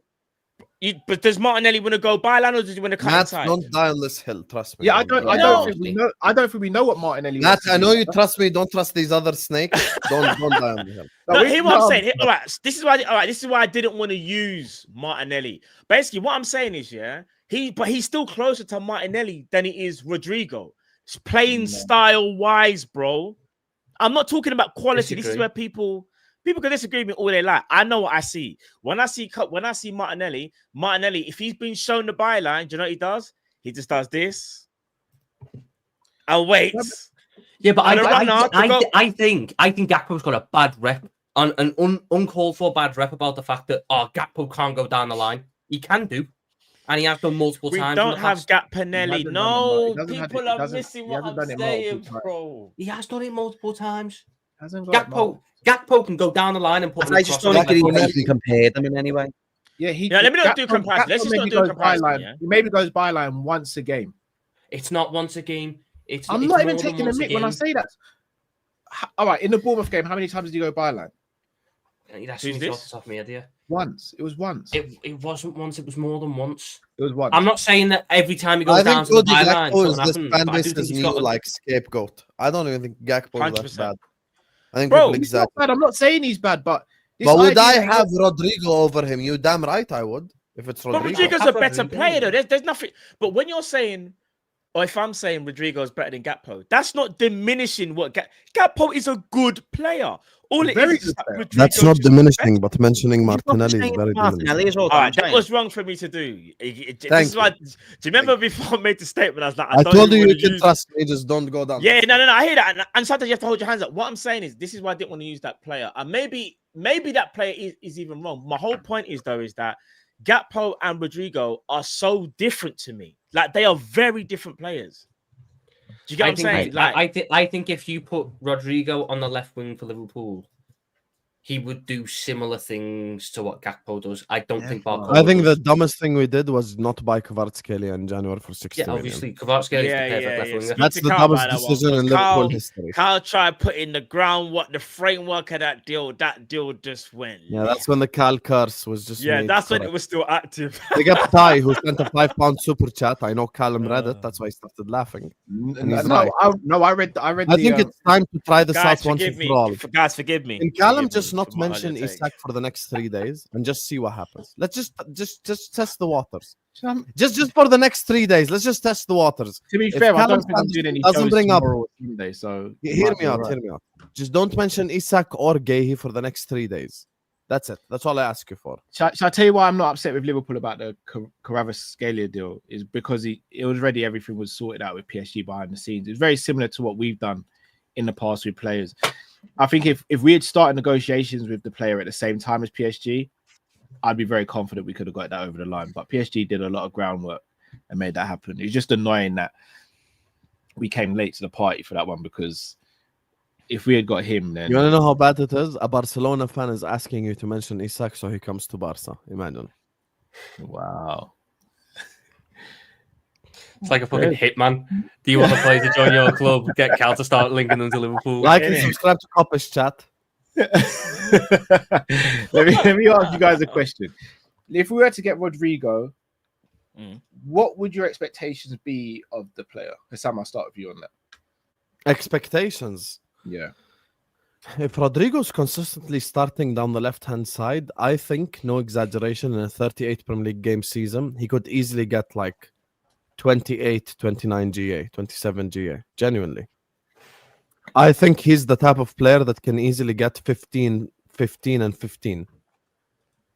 That's the thing. I think he could get like 15 goals, 15 assists. Like he's that type of player. I rate him extremely highly.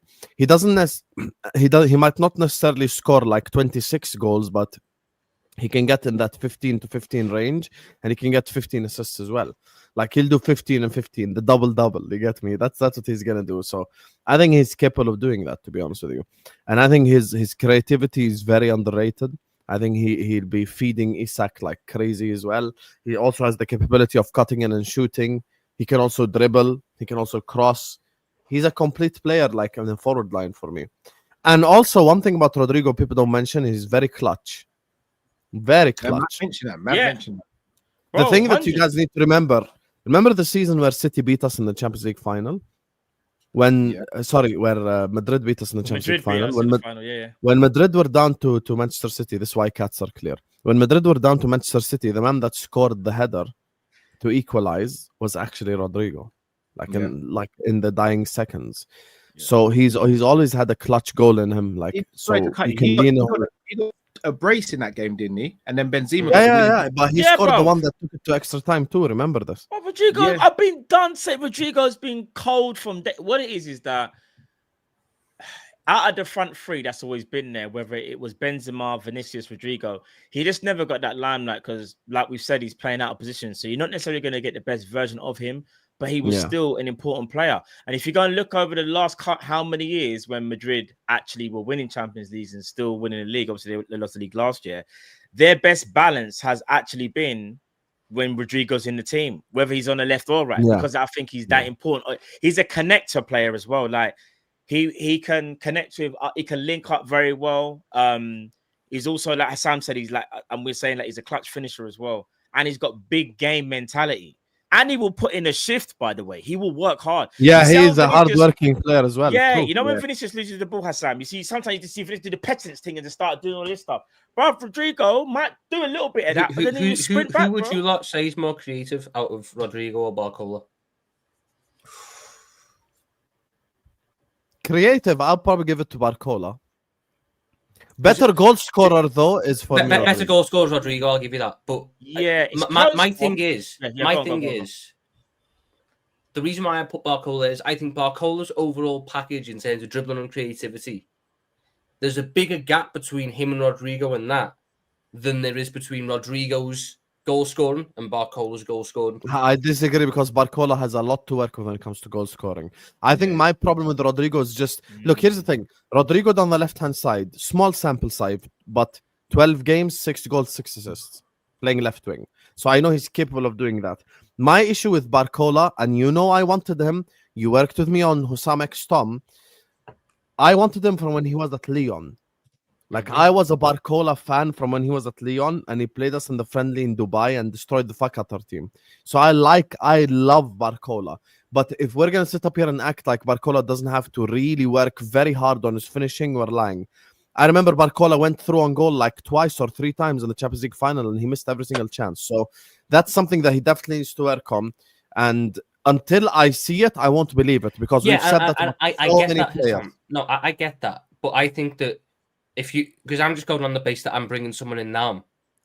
I've got my goal scorers right now in terms of Salah and Isak. You can never have enough goals. Don't do that. No, but that. Yeah. I'm not saying you can never have enough goals, but I'm saying that what I want to go alongside those two, who I know are scoring option 1 and scoring option 2, with Ekatike as well in that mix. I want someone who's going to create at an obscene level for them, who can also chip in with goals. I get that. Salah does that. No, I know Salah can do that. I just like the kind of all-round wingers. So when I'm looking at it, I want a winger on the left. I want a winger on the left who is an incredible 1v1 player. Incredible in the 1v1, incredible beating his guy, and can still score. You know, Barcola got 21 goals last season. You know, if we sign Rodrigo, Salah will break the assist record. Are you aware of this? Yeah, it'd be insane. Sorry, guys, I do want to move the conversation on. I just want to say one last thing on that, because I wanted to say something just quickly. Tom, you're not wrong in your way of thinking, in the sense of, okay, you know, maybe goal scorers, you want a slightly different profile. However, the reason why I quickly said like playing the long game is Salah's not going to be around forever. He might only have 1 more year. And I was just thinking, all right, cool. If you get in Rodrigo, who we feel like can be a goal scorer, you got a goal scorer in Rodrigo, you have a goal scorer in Isak, and there's obviously still got Ekatike, you've got Verts for the assist, and if we get a certain Michael Elise, that's the room, then you got your 1v1 demon on that side, if that makes sense. Bomba clot. I think we'll get Elise. I think we will as well. Don't say nothing. I know this is the guy that you want, Cal. I know. Can I just say something? How long when did I speak about? Yeah, you said it. All right, so you said it from the 20. Why does Callum always want validation? Like, I don't get it. I need this. We all love you anyway. Just get over the validation. No, but he's just trying to say, like, you lot want to keep talking about curse. No. I said this summer. I said who needs to be the Salah. Yeah. When was having a conversation? Yeah, me and him had a conversation. Facts. The reason why you get hooked on this channel is not your football takes. It's the fact that you gave us a date to come on Kop-Ish 3 months in advance. That's not a reason. It has nothing to do with your football takes. We all know you know ball to an extent. The one with the worst football takes on the channel is Drifty. He's the biggest gaslighter, bro. I swear down. This is why he's my partner in crime, bro. Yeah, Drifty. Listen, Drifty is the one with the worst football takes, but he's the best organizer. Callum is like, you get me, like, has good football takes, worst organizer, and Matt is all rounder. He's like, I'm the worst organizer. Appreciate it, bro. You are by far the worst organizer of anything on this channel. This man sent us the link to the stream 8 minutes before. 8 minutes. Do that talking. I'm not the only one in the group. Callum, genuinely, we will move on after. Just a genuine question. Genuinely, all jokes aside. Genuine question. When we ended the stream on that day, me, you, and Tom, did you not give us a date a month and a half in advance? Be honest. Yes. What was this? Organization. He gave us a date a month and a half in advance for Tom and Organization. Hussam. Imagine I didn't want to say, but he's yeah, guys, organized. we'll do it next week. And then next Fenway week comes around. Organization Group. You know who you moved like? You moved like Newcastle, and then Drifty came and moved never. like Liverpool, swiped up Ekitike. That's what we do. Never. Big up Ask Matt how Drifty, the shooter. organized I am. If you ever want Nah. credit for this show happening, Drifty, big up to Drifty for making this show. a reality. Listen, I gotta say something. I'm gonna be honest. Carl does a lot. Like Carl's planning is spot on. That's all I'm gonna say. He's planning. There's a lot of What it is? Everyone's doing the whole Newcastle thing and Isak thing. Do you get what I'm saying? Like, yeah, no, Carl Carl's Patton's a up great there, guy. so- I think he's a solid dude. No, Carl Patton's up there. Solid dude. No. If it's one thing, He's I'll a say, good if lad. He shits organisation- through around. He's a good lad. Yeah, he's a good if it's lad. Organisation. He's all all right. jokes aside, all jokes aside, Carl's the best when it comes to organisation. Out of all three of us, I've got no shame in saying that. Callum is like the Soboslai. We need him. Wow. Man I'm a couldn't even runner. say grab. I said I'm a runner. No, I can't even say you think Soboslai is the most important. So I called you know Soboslai. because you say Sobo's just a runner. Listen, Matt is It's the because he knows McAllister how of the you group. really feel about Soboslai. That's why. That's the McAllister of the group. Drifty is the Gravenberg, and you're the Soboslai. He's the Oh most my important. days. See, I'm giving you respect. I dread to think if I was to what compare other all of- comparisons I to would Sam has say for if everyone on this we- panel. If Kopish was Mo, Salah, and Firmino, I'm definitely the Firmino of the group. Oh, 100% you're Firmino. 100. Yeah. Yeah, but then Yeah. there's no bad guy in that. So you're making my. No, but that's the whole point, though. Like, there is no bad guy. So I just made it. I could call you. I could call you anyone I've got after you that now. front I've got three, you. and you're a winner. So okay, so let's say I disagree with you. and He wants to call you basically Mane. call You feel someone insulted. Endo. He wants to No, you do won't. it. He wants to call Nah, someone I Endo. wouldn't say. I'll be Endo. That'll be a fucking No, I'll I'll be be a Endo. Champions League winner. James definitely ain't Endo. James, stop doing the humble thing. James is I'll like just the think most you're Salah of that the then. group. Yeah, James is like the most Salah of the group. Yeah. Callum is the Soboslai. Matt is the McAllister. Drifty, I'd say is like I'd say Drifty is Gravenberg. I'd Okay. say I'm humble, so I'd say I'm more like maybe Van Dijk something. I knew you was gonna say. Guys, I just feel like I'm at the back. You get me? Letting you guys do your thing, you know. I knew And Hassan Tom was is, gonna say Van Dijk. You know. Thomas J. Spearing. There we fucking go. There we go. No, this guy is outrageous. People, smash the like button if you haven't already. Also, subscribe to the channels of Sam, Tom, and James. Links are in the title. Right, boys. Oh man. I want to speak about squad depth because Arsenal signed Eze, and I've seen a lot of Arsenal fans on top of the Gyökeres signing and the other business they've done, basically say, look, we now have the best squad. We're going to go and win it. So I just wanted us to have a little bit of a deep dive into this so we could actually rank the squads based on who we currently have and see where that could change at the end of the summer. So I've got Liverpool, Arsenal, Chelsea, and Man City because with all due respect to the other teams, I think those are the four strongest teams in the league right now. If I say goalkeeper, guys, and I want us to rank 1 to 4 with the different teams, I'm biased, maybe I'm not, but I think Alisson's the best goalkeeper in the league. So Yeah. I'd go number 1 for Liverpool. Who would you say has the second best goalkeeper out of Arsenal, Chelsea, and Man City? Are we doing just best goalkeeper or best Raya. goalkeeper in depth? Do you know what? Best goalkeeping depth is the right way We'll do to depth then. Okay, it's that's depth, better. it's- yeah, Tom, and you're right. it's Yeah, if you do Liverpool. squad depth, that's true. It's still If it's Liverpool. squad depth, But it's still Liverpool's top. Liverpool. It's still City's Liverpool. second. It's City's still Arsenal, no? Who's this? No, Who's City's- this? Who's No, this second? City. Kepa. If City gets on a rumor, they're by far No, clear but we're number going to two. do it just based No, on but who it they can have only do now. what they have right now. So what Joe. City have right now is Edison and James Trafford. Yeah, still City. What Arsenal have is Raya and Kepa. No, but all right. Ask me this then: is Raya not?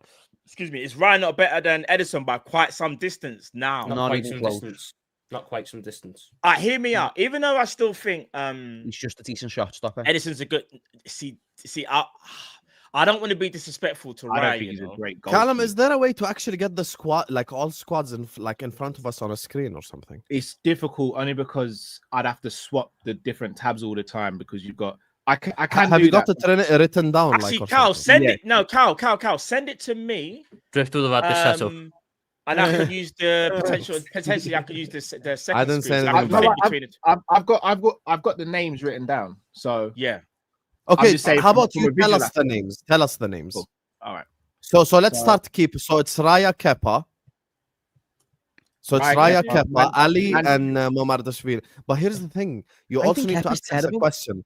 Does this consider incomings for everyone? No, this is current. This is right now. No, but here's the thing. James brought up a good point. Hear me out. James brought up a good point, and he's right. If City buy Donnarumma, this changes the conversation. Now, 100%, that's what we do. Same way, we're going to be objective about our club. We think Isak's going to join, right? So I have to mention him. I can't just go like, oh, no one's there. We can't mention him yet. Why? I think we should consider incomings. Really? We're going to be very low at the top then.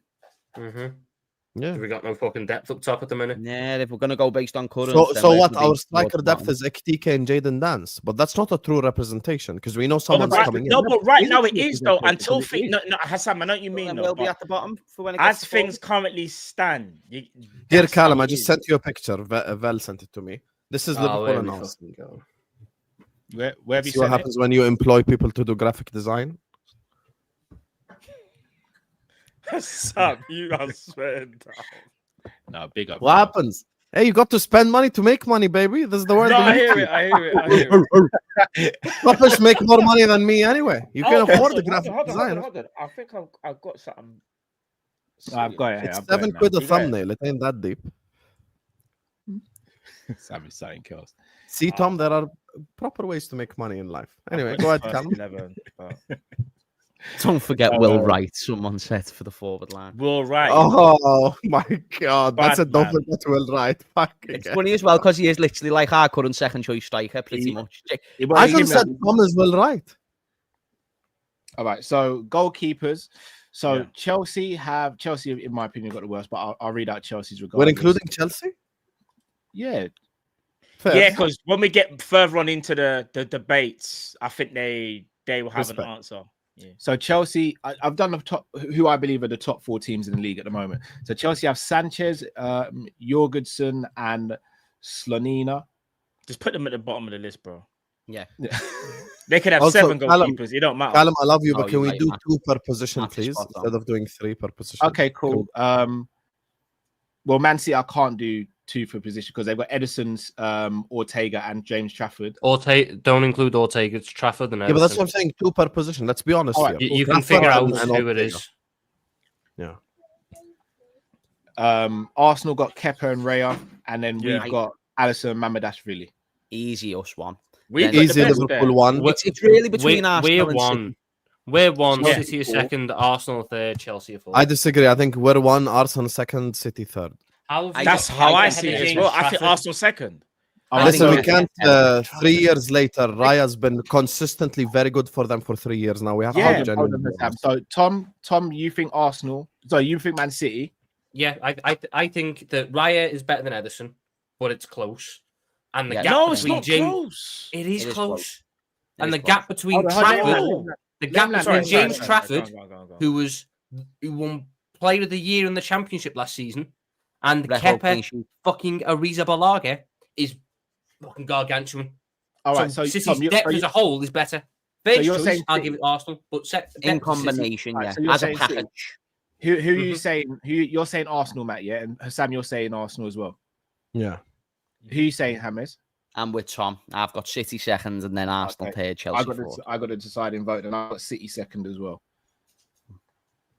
So just as a package, it is close though. Okay, right backs. Liverpool have got Bradley and Frimpong. Arsenal have got Timber and White. We've got no one because they're all fucking injured. No, you know what I mean, Tom. Yeah. This doesn't consider injuries. Stop being so technical, Tom. I'm messing. It was a fucking joke, Sam. He's messing. Okay, my bad. Man City have got Rico Lewis and Mateus Nunes. Yeah. Okay, we'll go. Yeah, okay. Rico Lewis, Mateus Nunes, and then Chelsea have got Malo Gusto and Reece James. So basically, just got Malo Gusto. So we are, City. Who did you put for Arsenal? Timber and Ben White and Timber. Okay, I go Arsenal 1, Liverpool 2, City 3rd. No, wait. What Wait. Who the hell is Chelsea for Chelsea? gone as well. Who's for Chelsea? Reece and Gusto Gusto. and Reece James. So just Yeah. put Gusto because Reece James. Okay, so don't I play go Reece. Arsenal first, Chelsea second, third us, fourth City. All right, so hands up. Who's got Chelsea first? I think I've got Arsenal. No, mate. Arsenal. It's Gusto's Arsenal too first. shit for me. Arsenal Gusto's first. too shit. first.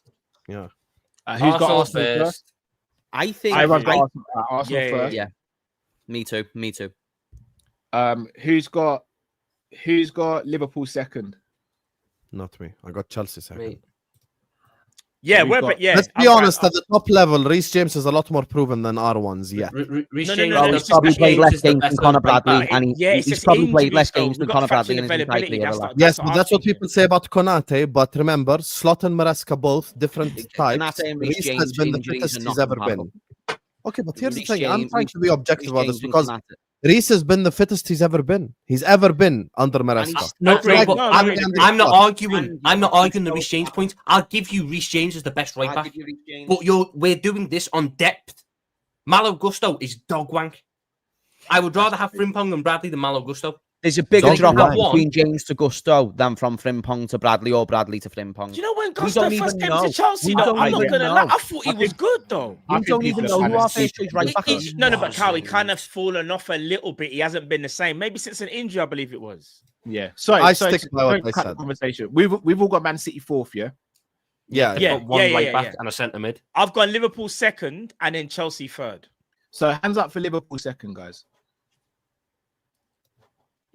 They've outvoted us anyway, Hassam. So Hold that.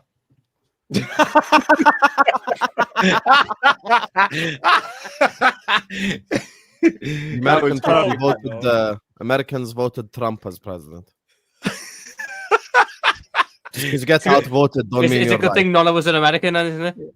all right, Yeah. centre backs now. So Chelsea One. have Fofana. They have Just put the Chelsea fries in the fourth. bag. Put Chelsea them fourth, last, man. bro. Remember, I told you this is gonna sound mad. What I'm about to say, it's copy and paste. They are all the same centre back. Shalaba, all right, so Chelsea have got Badishil, if he's Tosin. still there. got Tosin. Tosin, Badiashile, Colwill, Hato, Shalaba. I mean, can we include Colwell this So- season? He's so not Bruv, playing. it's the- They're all the same. Just do it, Tom. Right, Chelsea are bottom. Chelsea are Chelsea are bottom. They're bottom. all the same I centre agree. back, bro. Cool. Chelsea. All the same centre No, bro, they're all bro. No, I know it sounds mad. I know what people are thinking. It sounds. I know people think it's magic. What I'm saying- Racismo, no? No, I get what you No. mean. Hear what I'm saying. Hear what I'm saying. They're I get it. I was on yeah. Their quality. There's not one that stands out. It would have been Fofana if he was able to stay injury. I thought Free. he meant something else. No, this is what I'm saying. They're all kind of the That's same. why I level. called him They haven't- racist. I thought you meant Yeah, something yeah. else. I know that's where you lot thought I was going. No. I never said I thought you anything. meant It's all actually the it's same. academically politics. I never said anything. Do not put me in that camp. I don't want to get cancelled. But no, all You jokes won't get aside, cancelled for that, all Tom. jokes aside to the Chelsea fans that are watching, I'm not. called When me I a say camel that, rider they're before. all kind of like they're just decent centre backs. They're not. No one. Chelsea don't have an exceptional centre back. That's why I say they're why are all you the same. explaining level. when we all agree? Chelsea have Yeah, we four. all agree, we all No, but I agree. just got to make sure that I don't get cancelled and people understand what I'm saying. No one is going to cancel Matt from Kopish. We all love you. I'm just If I making said it, sure. it'd be a risk. I'm just making sure, bro. Making sure. Man City have currently Yeah. got City third. Akanji, Ake, Diaz, Gvardio. Akanji left yesterday. Oh, did he leave? And he Yeah, left. Akanji Yes. gone. He's not left. Oh, Matt. Bro, that's a. I think it can be old for them. Matt, we're gonna revisit that still. Hold on, wait there. Don't do that. Don't do that. Don't do that. So because You someone know leaves, we're and people gonna don't like revisit me. Oh, because Ake's still no. Have you heard about Ake could be leaving? Yeah, Ake's going Everton.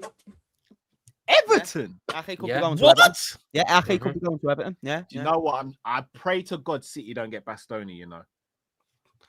Why the He won't. fuck would They're they get not going to Bastoni? get Bastoni, Callum. Not For gonna get fuck's sake, Bastoni. bro. You're I so- pray to no, I pray to no. God Man City don't get Lionel Messi from 2011 through time travel. By the way, just so you guys know, I just want to make something clear. Do we all know that Bastoni and Barella rejected Real Madrid themselves? They're trying to stay in Italy, bro. It is what it is. All right. Update. Galatasaray sent their contract proposal to Akanji after a 15 million deal agreed with City. No agreement yet of Akanji, has made no decision on his future at this stage, considering all options. So that deal is a little bit up in the air. So we'll include Akanji then. Yeah, include him. Yeah, he hasn't left. All right, so I'll revisit that then. So Akanji, Ake, Diaz, Gvardiol, and John Stones. That's Man City. Arsenal, they have William Saliba, Christian Mosquera, Gabriel, Kivior. Is it fair for me to put Calafiori in there? Are you going to put Calafiori left back? They've got 3 left backs technically. If you're putting Calafiori at left back, you can't put him at centre back. Because otherwise you can put Gomez at right back. Cool then. So it's Saliba, Mosquera, Kivior, and not Ben White, Gabriel. When you look at it like that, when you look at it like that, defensive. Liverpool's Virgil, Konate, Gomez, and Leone. I think based on that list you gave me, City's top because they've got 5 top good centre backs. We're second, Arsenal third, Chelsea are fourth. You're crazy. I think Chelsea are fourth. Based on that list, that's why we need Gehi badly. I put third Liverpool. I put second City and first Arsenal.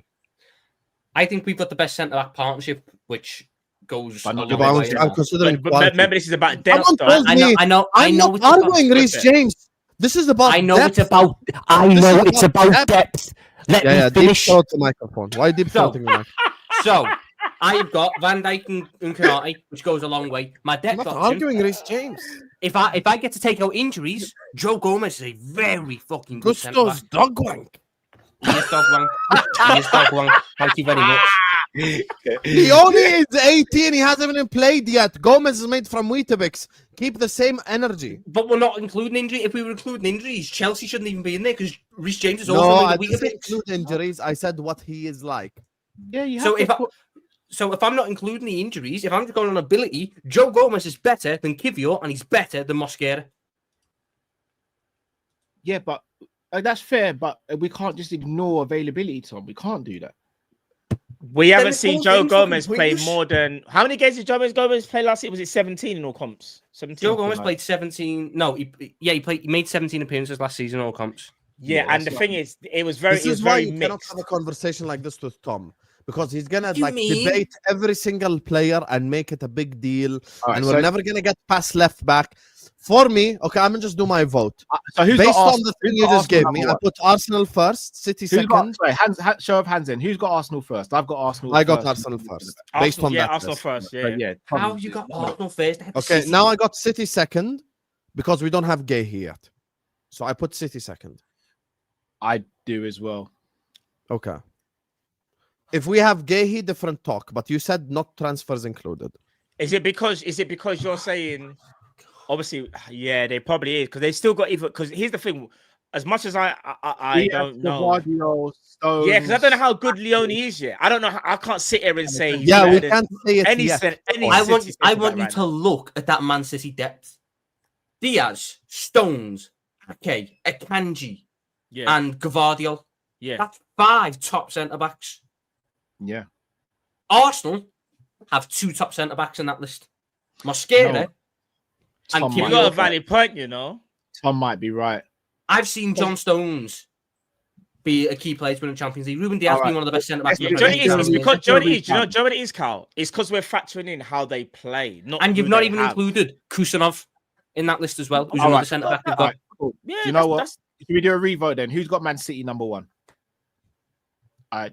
Yeah, in terms of personnel, they have the best depth in terms of personnel. Because if I include quality and quantity, Gabriel and Saliba is better than anything City have. No.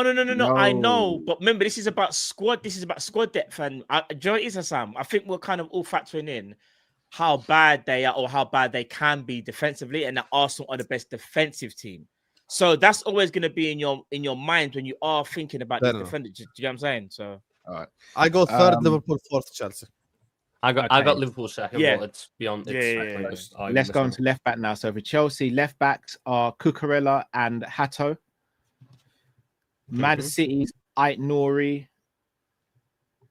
That's just Ait Nouri. No, they got the youngster in it, or is he? Oh yes, O'Reilly. O'Reilly. Sorry, O'Reilly. Yeah.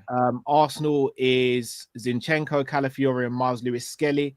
Liverpool is obviously Kirkes and Robbo. And Tsimikas. Tsimikas is still it. Oh, well, but he's Tsimikas gonna. as well. Yes, sorry, Tsimikas as Our well. depth brings down the score badly. I put for me, if I'm being completely objective, Chelsea first. I think Cucurella best left back in the league last season, and I actually rate Hato as well. City depth is weak, so they go fourth. So now I'm debating second and third. I'm not debating. I put us second. Sorry to cut you, Sam. Does everyone have City fourth, by the way? Yeah. Yes. Liverpool either first or second because I don't care. Yeah, I put second. I put second us. First, Kirkes Chelsea. was cold last year. There's a reason why we got him. I know Kirkes had a bad game. He's not a bad player. Does he need a genuine question here? Yeah, go on. Do you think that Kirkes is better than? In fact, no. Do you think? Who do you think is better, Robbo and Calafiori? Robertson. Right now, yeah. Right now, Calafiori. You will never catch me saying a bad word about Robertson, so I'm going to say Robertson. But that's not you being objective. Then we're not asking you to say a bad word. We're just asking. I'll probably say right now. If I'm being honest, probably.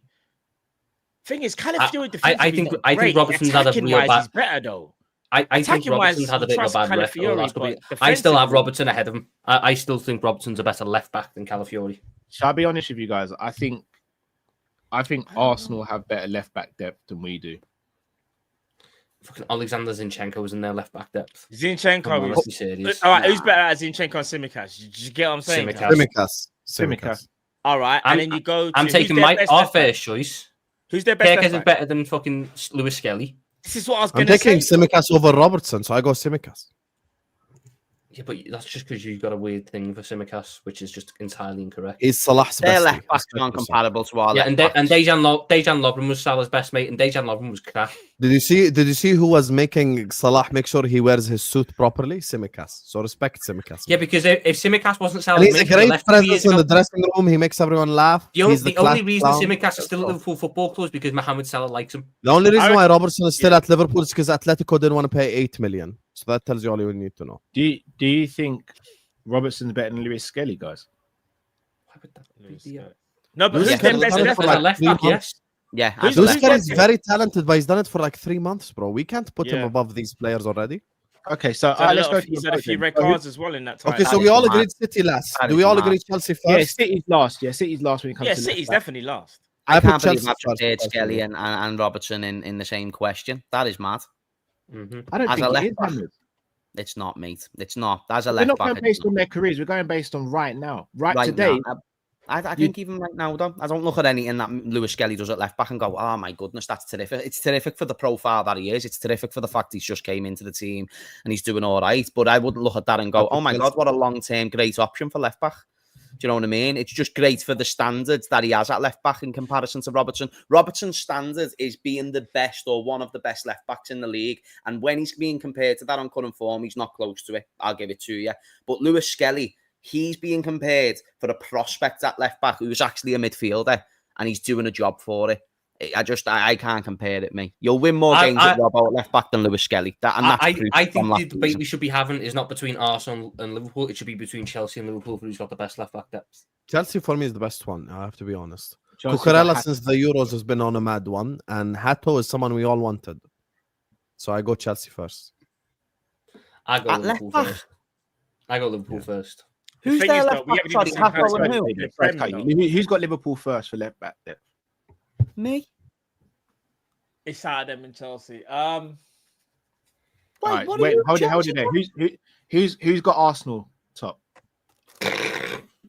No. Okay, so that means Arsenal third then, effectively. Yeah, Arsenal third. I've agreed on that. Yeah, we've all said it's out of Chelsea and Liverpool. And who's got Chelsea top? If I'm being honest, I probably would say objectively we have to say them. If I'm being honest, left backs though, Hato and who? No, Cucurella. Cucurella is disgusting, isn't it? Yeah, he forgot, so he put his hands up as soon as he had. Cucurella's cold. We can't sit here and say he's not cold. And you look for yourself Liverpool fans. Do you know what? Chelsea's going to win the next section as well. for some reason. Sorry. What, You midfield? call yourself biased. Midfield. I am biased. I own that. I know. All right, so centre Midfield midfielders by from far Chelsea. is Chelsea. You got Enzo, you got Asugo, Andre Santos, Caicedo, Lavia, Palmer. Theirs is the best. No. Wait. Keep in the name. On Are you paper. including number 10s in the midfield? Yeah. Oh, yeah. Might as The well. midfielders. Okay. Cool. Everyone's going Chelsea. All right. Hear this. Yeah, go on. All right, Man City have got Shirky, Gundogan, Kovacic, Oh, this is spicy. This actually, never mind. Rodri, Reinders, Bernardo Silva.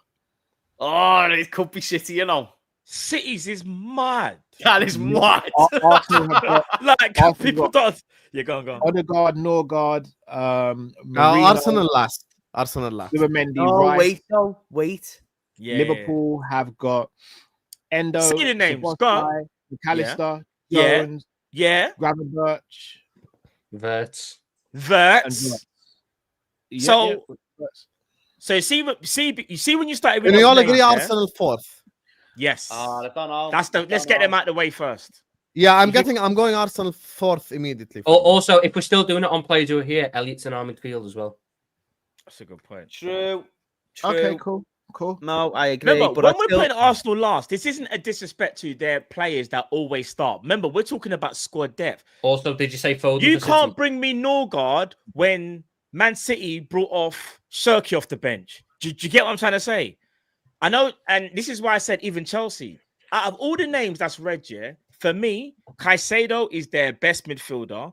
Enzo Fernandez, I don't care what no one says, is still overrated, and I'm still not even going to put him as one of the best midfielders in the league. He's still got to do more for me. He's too inconsistent.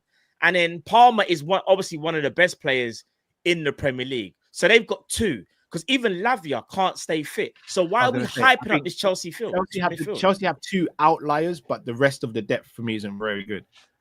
Bro, we've got McAllister and Gravenberch and Florian Wirtz. I'll be honest. I think overall, in terms of depth, I think Arsenal might have better depth than Chelsea in midfield. Arsenal, no way, bro. City are one. I actually agree. I was coming into this saying Chelsea are one. I actually go City are one. I agree with who's got City number one, boys? I've got City one. That's unbelievable. They employ Rodrigo. Fully fit. Rodri and Ryan. I know. would hate anyone's chances. Remember, the question mark in this is Rodri going back to his best, isn't it? That's the question mark. Because if this now is we're arguing Rodri, and third. Brother, we're second, you know. I go Chelsea. I'm curious. Why does everyone have Chelsea's midfield so high? Because again, I think Caicedo's brilliant. Chelsea's starting guys are good.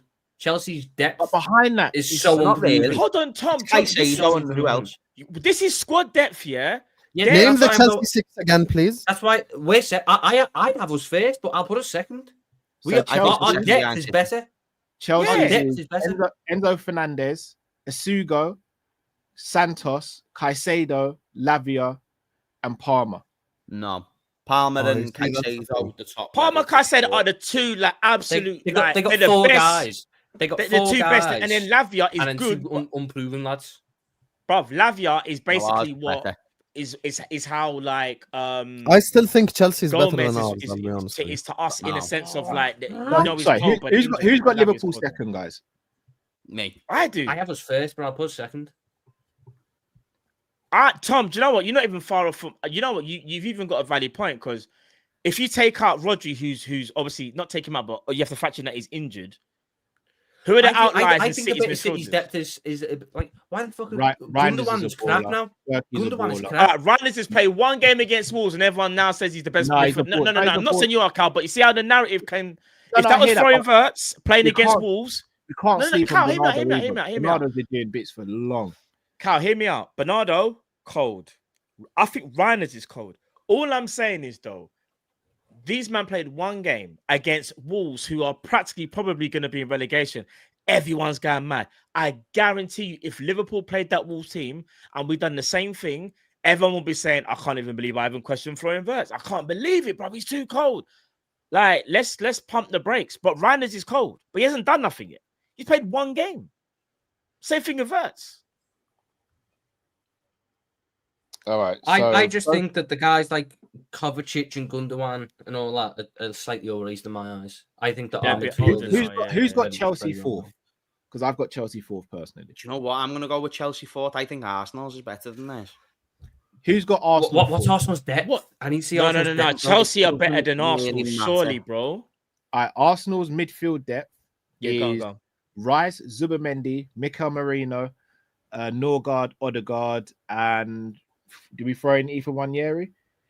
Yeah, is he one of the? Nah, he's kind of the front three though. I mean, hold on. If you're doing midfield, part of the front three, bro. If you're doing midfield, I think Eze is in the midfield. No, Eze's going to be playing off the left. See, actually, you got Madueke will play off the left, I think. Madueke and Martinelli, the left wingers. If that's the case, and Trossard. If that's the case, fucking left wingers. If that's the case, does Foden going to Man City's midfield? Yes, Foden should be in City's because he played him. But I think Eze is going to play left wing. I'm telling you, he's not playing. So you're telling me, Matt, that you think Arsenal have given Leandro Trossard a pay rise for having fourth choice left wing? Bro, Leandro Trossard didn't even sign an extension. They just upped. Yeah, they gave him more money. Hear me out. That's what I was going to say. Trossard is a great utility player for them to have. Yeah, Havertz goes down with an injury. They bring in Eze. They've been after left winger all summer. He's not the perfect profile of left winger because he's really a 10. But you know they are going to play him off the left. Do you want to know why? More importantly, he is not going to drop Martin Odegaard. We know this. If he was a manager that I said, you know what, he might take out like Odegaard or whatever. Okay, then I can have that conversation. Then Ethan Waneri's got to be in the midfield then. But Waneri's going to play as part of the front three though. So you're telling me that Arsenal frontline options are Gyökeres, Eze, Trossard, Martinelli, Saka. Boys, we'll get to attacking in a second. Let's go. Waneri's got to be in there. Let's finish midfield. Who's got Arsenal? All right, I'll change the question. Who's got Arsenal as having the third best midfield depth in the league? Third. Okay, Chelsea and Arsenal best. Yeah. Oh yeah. For me, now that you said, now we've had this conversation. Yeah. So you have Arsenal as well, Matt. Now that I've had the conversation with Tom and I was realizing what I was saying, yeah. He's good, Zubimendi, bro. Zubimendi. I think it's a toss-up between Chelsea and Arsenal, to be honest. You can go either way, I'm not too fussed. Yeah. All right, so left wing. Left wing for Chelsea is Evil Saka and Gittins. That's terrible. You haven't got Garnacho yet, have they? No. That wouldn't make it much better. That wouldn't even change it. In fact, it make it worse. Are we putting Chelsea? So bottom. Man City is. Hold on, we got to wait out Arsenal first. Oh, they got Neto. No, does Neto? No, that's not worse than Chelsea, Tom. Oh yeah. Man City have just got they got Doku and Savinho. Marmoush can play out on the left at points as well. Yeah. Arsenal have got, I'm going to say Eze and Martinelli and Trossard. Yeah. And then Liverpool have Gakpo and Rio. Yes. Yeah, we're last, you know. We're clear. What are we below Chelsea? Have you just calm down? I was doing this because of the Gakpo agenda. Jeez, calm down, guys. Jokes are meant to be funny, Matt. Come on, jokes are meant to be funny, not shit like that. No, you just took it too serious. That's what it was. Baiting, when I said this, I'm actually going to be objective here. You go. Can we actually sit here, as much as we rate him, can we actually sit here and say that Rio is better than Gittins and Evil Saka? Yeah. Based on everything all round. Let's go attribute for attribute, Cal.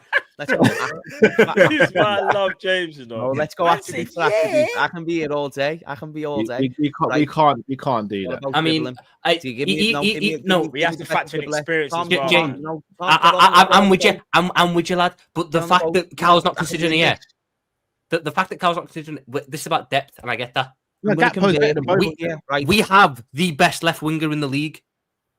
So that when you're doing depth, the fact we've got the best one counts for a fair amount anyway. So if you're asking me, the list isn't great. It's between Byron Gittins, who's massively unproven, and Tyreek George, who's another one who's massively unproven. That to 20 goal a season Gakpo and Rio, who's unproven. I'm taking the one with the one proven player.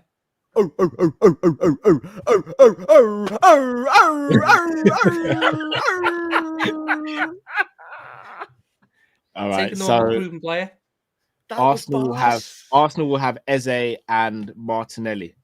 Martinelli is shocking. Arsenal will probably top Eze those ain't getting Gakpo just because they got numbers, three G. options. Martinelli Eze- shocking, but you compared Gakpo to him. What's City's? Oh, allow it. Doku. What's City's? City's Doku and Savinho. Savio plays on the right more so. No, but Savio plays on the left as well, though. Okay, if you're doing Doku and Savio, Yeah. I think it goes Arsenal, Liverpool, We should City, be able to include Chelsea. Chiesa then. We should be able to include Chiesa if we're doing By the way, that. guys, we're doing all this. Never forget Tom Little wanted Gittins at Liverpool. Yeah, it's a Yeah, backup. but Tom Little just says shit sometimes, you know. I just throw names out there. I had about Let's 9 get left wingers this season. sometimes. Bruh. I threw out 9 left wingers this season. I had a list of anyone. For me, Listen, Arsenal is the worst offensive depth. How they've got Rodrigo there as well? They've got Eze, Hassam. Because if Eze. we're talking about, in the words of Tom, Havertz He's is got dog 2 wank. relatively proven Prem players. Martinelli Well, is actually, dog very proven. No, we're just talking about left wing, Hassam. It's left wing. No, but why don't we just do forward line and that's it? It's a lot easier. Because the forward line has different positions. Yeah, so what, we get sit up here and do Ektika and Jaden Do you know Dance? what? You know what? For ease of time, then let's do forward line. Then we'll do forward line. Yeah. Oh, this is Well, just so we've only been here for- complicated Oh, now. let's- Fuck's sake. All right, so Chelsea. Everyone Chelsea counts have the lunch. Chelsea have got My dog's Gittins. not going to get to go on a fucking walk now to be sat here for the next hour debating about who's attacked better. That was Chelsea's on Arsenal. For fuck's sake. I got another stream at 5. Yeah, go on. You've got Gittins, Jackson, Nkunku, João Pedro, George, Esteval, and Neto. That's a Yeah. good forward line. We can't say Arsenal it. fourth No, for it's me. shit. No, It's not, shit. Matt. That's It's not so a good bang forward average. line. Hold on, It wait. is so You think he's bang bang average. average? Wait. Delap's in Man there as well. City- Did you say Delap? The lap as well, sorry, yeah. Yeah. Man City got Not Shirky, the lap. Oscar Bob, Savinho.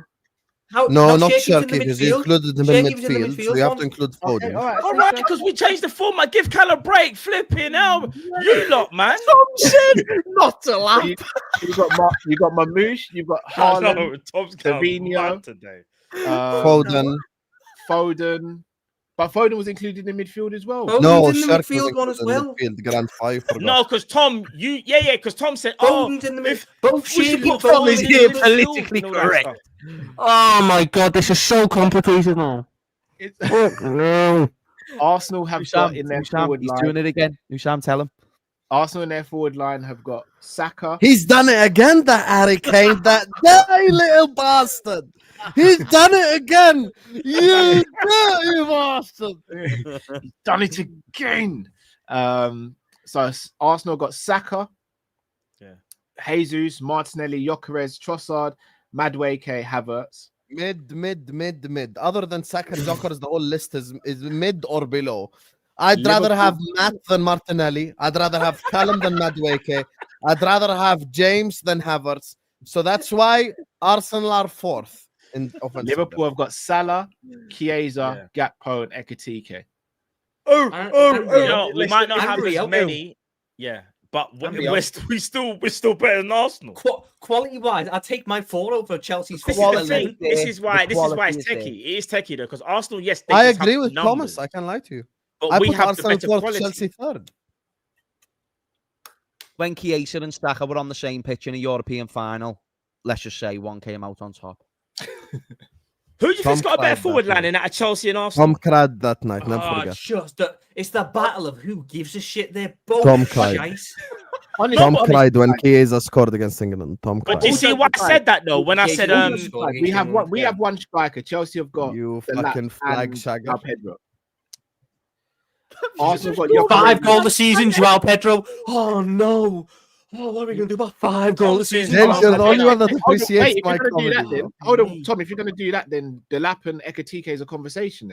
Then How are they in the same conversation?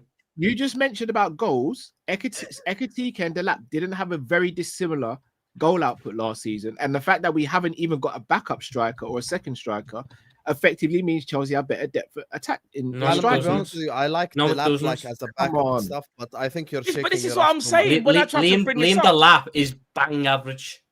Okay, can just for the sake of this debate, can we all agree Arsenal are fourth? Can we agree? No, Yeah, I generally, I might put, No, Chelsea. I might put Chelsea fourth because at least Chelsea Okay. fourth. Arsenal have Okay, a but- world class player. Yeah, Arsenal I'll have a say world class Chelsea player in fourth. Saka. What the Okay, no fuck is problem. Chelsea So let's have? go to a vote. Who here has Arsenal fourth? What? Who has Very Arsenal good. fourth? Very, very good. Who has Arsenal fourth? Show of hands. Arsenal fourth. No, I you're feel by like yourself, Chelsea. bro. Chelsea. Okay. So Chelsea fourth for you guys. Yeah, Yeah. Arsenal third, Okay, Arsenal third. Liverpool Probably second, City City first. first. and it's City or Liverpool first. It's City City first first. for me. I'll be honest, City's one's a bit of a Yeah, difficult one. City's is stinky. City's Yeah. is stinky. Haaland and Mamouche are You brilliant. think it's Yeah. Haaland, Mama, Look, Haaland and Savinho's Mamouche? really good on the ball, but Yeah. Savinho's output is very low. Foden. Very- I'm going with us. I'm saying us. Foden at the moment, bro, ain't the Foden of a couple years ago. Are you putting Shirky You know in what, the yeah. forward line or is he out the foot? This is what I We get. got four guys. In my Grandpa opinion, over here included Shirk in Hey. midfield, so we have to put Foden in front Are of him. we lying Oscar to Bob's ourselves? very good. Wait. Let me just say this because Yeah, are we lying to ourselves? Because hear me out, right? So we're saying, at least I'm saying, we're above City, but on paper right now, we're not including Isak. Isak shouldn't be in the picture in this debate then, No, because no. obviously it should be Yeah, no right. consideration Their in my strikers thought. dump all over. I'm not James, being that's funny. why I put us second. If Isak is And here, that's- I put and us you know what, first. Hushan? I think you're right because Haaland's Yeah. over Ekatike any day. We're thinking about Ekatike and Isaac, but over any day you go with Haaland. yeah, don't but do you? you know what, Redmond? And if we're going as well, based off what they did at Frankfurt, you could put Marmoush above Ekitike too. Yeah, I'm not. You do, No, you but do, yeah. my point is going to be And this. then do we say Oscar Bob or Harvey Elliott? Fucking Rio. say Oscar Oscar Bob. Fucking hell. Oscar Bob's a good Oscar player. Tell him Bob. what he He's wants. a Yeah, good but player. Tom, But if then we to got someone the who's got City 200 fan- games. Yeah, but Tom- how Tom's is saying Rio this- is how they see Oscar Bob. We can't. Yeah, we can't do exactly. that, no? No, Tom, but I the same agree with thing, Tom. if we no, had a I agree City with fan Tom. Harvey here- Don't Elliott's got disrespect pedigree. Harvey. Yeah, Tom, yeah, if we don't had a disrespect City fan Harvey. here, he'd go like, who the fuck's Rio Gomoa? Okay, it's the same shit. That's why. So That's why for I'm not me- comparing him to Rio and Gamoa. Okay. No, but he is their up Good and call. coming like star boy kind of thing. That's why I The said problem is from the beginning. I Oscar said Bob's do we like include- 21. He's 20. The problem is from the beginning. Let me just say this. From the beginning, I said, do what we I'm include saying is, transfer? okay. Go Me on, and go on, James, me and James, like I feel like understood the point of this. If Yeah. we're including Isak, we change the conversation. I promise you. course. But if Isak is not there, I can't in this moment in time say we have better attacking depth You than can't Why say do City. you not go? anything No, better no, no, than- no. Let's No, go. Tom, Let's go Tom, pound no, for I'll, pound. No, Tom, Redmond, let's relax. go pound for Redmond, pound on relax, it. no, You relax, compared relax. Haaland Like, to no, Ekatike. Marmoush. I'll give you that one. Yeah, You- so there you go. but Already, I'm you've not got two forwards who comparing- are better than one of our best forwards. But know I'm what not. I mean? I wouldn't do the Haaland to Ekatike comparison because we're not doing it on striker to striker, winger to winger. We're doing it on attack to attack. So it's Haaland or Salah.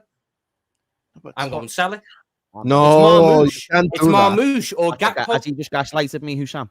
Yeah, he just gaslighted you. You can't do Go on, that. Call him out. Yeah, Get him. Tom, Get him. you're, Get him, you're Hussam. changing the narrative, bro. You're changing the narrative. We're doing Okay, it on I'd attacking rather have depth, are we not? Marmoush over Gakpo. I can't I'd have believe I'm going to Haaland say over. this. No, I- shall I tell you why. Everyone, Tom? no. Everyone forgive me. Sorry, Everyone really forgive quick. me. Sorry, Tom, really what quick. Tom's Sorry, saying really is, if we're just talking about depth, yeah, I know we like to do who are the strikers, who are the left wingers, but it's in totality.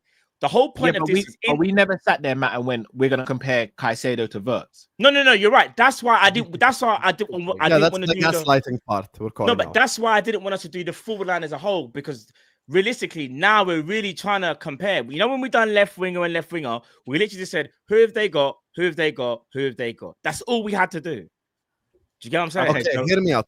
Let me tell you my logic, right? I'm going to look at it in totality. Right wing, I've got Salah and Elliott. They've got Foden and Oscar Bob. We got the best one, but they got the second and third, and we got the fourth. So I give Harvey them. Elliott right is wing. better than Oscar Bob. What are you on about? Not Can as I a speak winger, my he's not. opinion? Tom as a winger, he's Yes, not. Can I He's- speak my opinion? Yeah, Tom, he's you not see the Tom. part. Let me teach you how YouTube works. When I say let me break this down, I'm breaking down my You opinion. break down shit though because you're putting So someone let who's me- got let me 10 speak. games. Let me speak. So then City's strikers are Haaland and Marmoush. Our strikers currently are Ekitike and Jadon Dance, so they get that position. You go to left wing, you got for us Gakpo and Rio Gomoa and Chiesa. They've got Doku, Savinho, and you could probably say Marmoush, to be honest with you. No, because you already put Marmoush to strike. Okay, no problem. I already put Marmoush. But Haaland is better than Ekitike anyway. So anyway, you go left wing. You could probably give to us because Doku's shit. Savinho's had a bad season. So I'd take left wing for us. So overall, for me, it would be 2 positions where City won. Over us. How have City won 2 positions? Because striker, You just broke it down Haaland. Yeah, right wing. I'll give Oscar you Bob striker. is more proven. How Oscar Bob has played 18 games? When was the last Oscar time Bob's Javier better played right winger than Elliot? Oh, when was the last time Javier played? I don't know. Maybe when he went out against PSG and scored the fucking winner. That's the last time he played right wing, when he scored the winner. Okay, can we just go to a vote? Because I have to go in like 5 minutes. So can we go to a vote, please? Oscar Bob has made 33 career appearances, for fuck's sake. Let's not make the whole attack on the Oscar Bob debate. All right, I understand what you're saying, Tom, but I just think I get what Tom means, though. He's like, when Isak signs, I promise you, I get it. I do get it. I know what he means, though. Because someone's played more games than someone in a position doesn't mean they're better than that person. In that if you tell me right now, who would I rather have right wing backup? I choose Oscar Bob. That's it. Yeah, that's the point, Tom. Who do you like? Who every day of the week. Oscar Bob, no, we're not talking about who's a better player, Tom. Who's got more experience? Who's a top winger right now? Oscar Bob or Harvey Elliott? Harvey Elliott. Come on, Thomas, man. You're better. Harvey Elliott ain't athletic enough to play right wing. If Harvey Elliott was better than Oscar Bob, we would have... Oscar Bob, his profile is more suited to right wing. Yeah, and Oscar Bob is like a playmaker. Oscar Bob has played 30 fucking games. No, I know what you're saying. I'm not putting someone who has played a fifth of the games ahead of someone else. Why not? No problem. Tom, who's why better? not? Wait, Cucurella's Tom, probably played a fifth of the game that Robertson has. Tom, in your opinion, who's better, Reinders or Norgard? I think Tom's frozen. Oh no, he's back. No, Tom, who's better? Tom, who's better, Reinders or Norgard? Reinders or Norgard? Who's better, in your opinion? And Reinders has played one game. Remember when I said? No,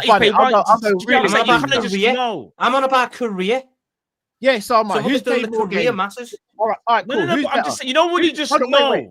Who's better, Dwight McNeil or Yamal? What, Lamine Yamal? Oh, okay, but who's played more games? Oh yeah, because that's the sole metric I'm using here. Definitely yes. This is who's played more career games. You kept shouting that you are doing. I am saying you're doing about ability. I've seen Oscar Bob show a bit of quality in the fucking Carabao Cup. Well done. Well done. You know what? Where does Elliot play? Cup, Jordan Ibe. Elliot plays Champions League, right? What's Elliot's best position in the field? Is Elliot number 10 or is he a winger in your opinion? Yeah, where do you want Elliot to play? No. Where's Harvey Elliott's best position on the pitch, Tom? Harvey Elliott's best position. Tom, stop. Tom, I know this. I think just on what he is, he's a better winger because he's not strong enough to play in the midfield. Okay, he's gonna be wrong and strong, Matt. You know this. Can we just do votes that's now? why he's smart. My whole point is, he's number 10. Oscar Bob is more of a winger. City number 1? Who's got City number 1? Yeah. What? I'm changing my mind. Yeah. Currently. All right, so City number 1. Oh my god. No, okay. Do you know what? I'm actually going to change my mind, mate. I think us one. All right, who's got Liverpool number 2 currently? No, I'm putting City there. Yeah. No. Wait. I think. Shall I tell you why if we didn't have Salah, if we didn't have Salah, I wouldn't be put. If we didn't have Salah, we'd be cooked. Shall I tell you why we're being biased right now then? Yeah, go on. Because Gyökeres and Havertz as a combination is better than Ekitike and Jadon Danns. Okay, no, because we've got the best left winger in the league, we've got the best right winger in the league, and Ekitike is a very fine striker. All right. I've got a different argument. Wait, Matt. Left wing would be Eze and Martinelli. We agree, right? Yeah. Who's got the best left winger in the league? Us. No. Gakpo's a better left winger than Eze and Martinelli. Wait. Who's got the best goal scorer in the league? Or us. Yeah, Man City, Haaland, effectively. All right, sorry. All right, who's got the best right? All right, who's got the best right winger in the league? Liverpool. So out of the 3 positions, we've got 2, and I know it's depth, so we have to factor in who is the. You agreed with me when I was cooking Tom, so you can't now change your opinion. Who? Callum. Also, by the way, Callum, just so you know something, by definition, Liverpool are second on our vote because James and Tom have them first. So just the fact that I said Liverpool second immediately puts them second. Because I said second. Yeah. You see what I'm saying? Because you're saying Arsenal, and I understand. Quick math. Quick math, mate. We're actually not being objective. We're not being objective. We're not. Even if Matt changes his opinion, Liverpool is still second. Three votes. Because that's fair enough. I'm just saying you have to look at the depth, not just the I agree. I just think the way I see it is our first three is so far better than other teams' first three. Our backup three is not far off their backup three. Okay, can I say something, Matt? Okay, Callum, let me make a genuine point just about the depth, because you said depth, right? I'll make a genuine point right now. Would I rather have Chiesa, Rio Gomoa, and whoever the fuck, Harvey Elliott, or Madueke, Havertz, and Martinelli? I'm genuinely no bias. I'm going my one all day because I know Madueke's ass, I know Martinelli's ass, and I know Havertz's ass. So I've got three asses. Elliot's a better winger than Madueke. At least, hear me out. Okay. At least with Rio, he's got a ceiling. At least Harvey Elliott is just good. He ain't shit. He ain't amazing. And at least Chiesa is spaghetti mafia. Italia se desta. You got me. Don't ever respect the Italian people like that. So that's I can't believe the disrespect on Harvey Elliott's name. Oh my God. How is anybody disrespecting him? Callum, let's solve this. Okay, let's do this Callum style. So Callum can get convinced. No. Who's third and who's fourth? Yeah, guys, we got to make a song because I'm gonna play this game with Callum. Elliott or Madueke? Madueke. As a winger, come on, guys. Let's be real. If we can't be sitting there saying Elliott's a better winger, he is a better winger though. I'd rather have Elliott on my right. I'd rather have Elliott on the right wing than I'd have Madueke. Who do you trust more? Who do you trust? What, as a winger? Do you know what it is? It doesn't even matter if Harvey. Who do you trust? Champions League final, they're both 1-on-1 in goal. I'm putting all my money on Harvey Elliott to score rather than Madueke, you know. Yeah, but that's one element of the game. I trust him. If you apply that question to Chiesa, Matt, do you know if you put Chiesa in this conversation as well, and you said the same example you've just used, it puts Chiesa points right up. It is, Cal. What you're saying, hear what I'm going to say, Cal. Madueke is a better profile winger because he's a winger, natural winger. A winger. Hear me out, though. But Harvey Elliott is a better player. That's not the debate here, though. It is because they're talking about depth and his player quality's got to count for something. Hold on, Matt. Hold on. No. Quality. Remember, you said squad depth. We've got to factor in quality. Who's a better player, Salah or Haaland? What, sorry? Salah. Who's a better player, Salah or Haaland? Okay, who's a better striker, Haaland or Salah? But that's because Salah's not a striker, though. And Harvey Elliott's barely a winger. You played, but he's played more games at right wing than he has number 10 in his whole Liverpool career. That's not a good comparison, Cal. That's not a good comparison. You can't use Salah and Haaland. That is nuts what you just compared. I can't believe we're doing this. I cannot believe you can't compare Salah as a striker. Cal,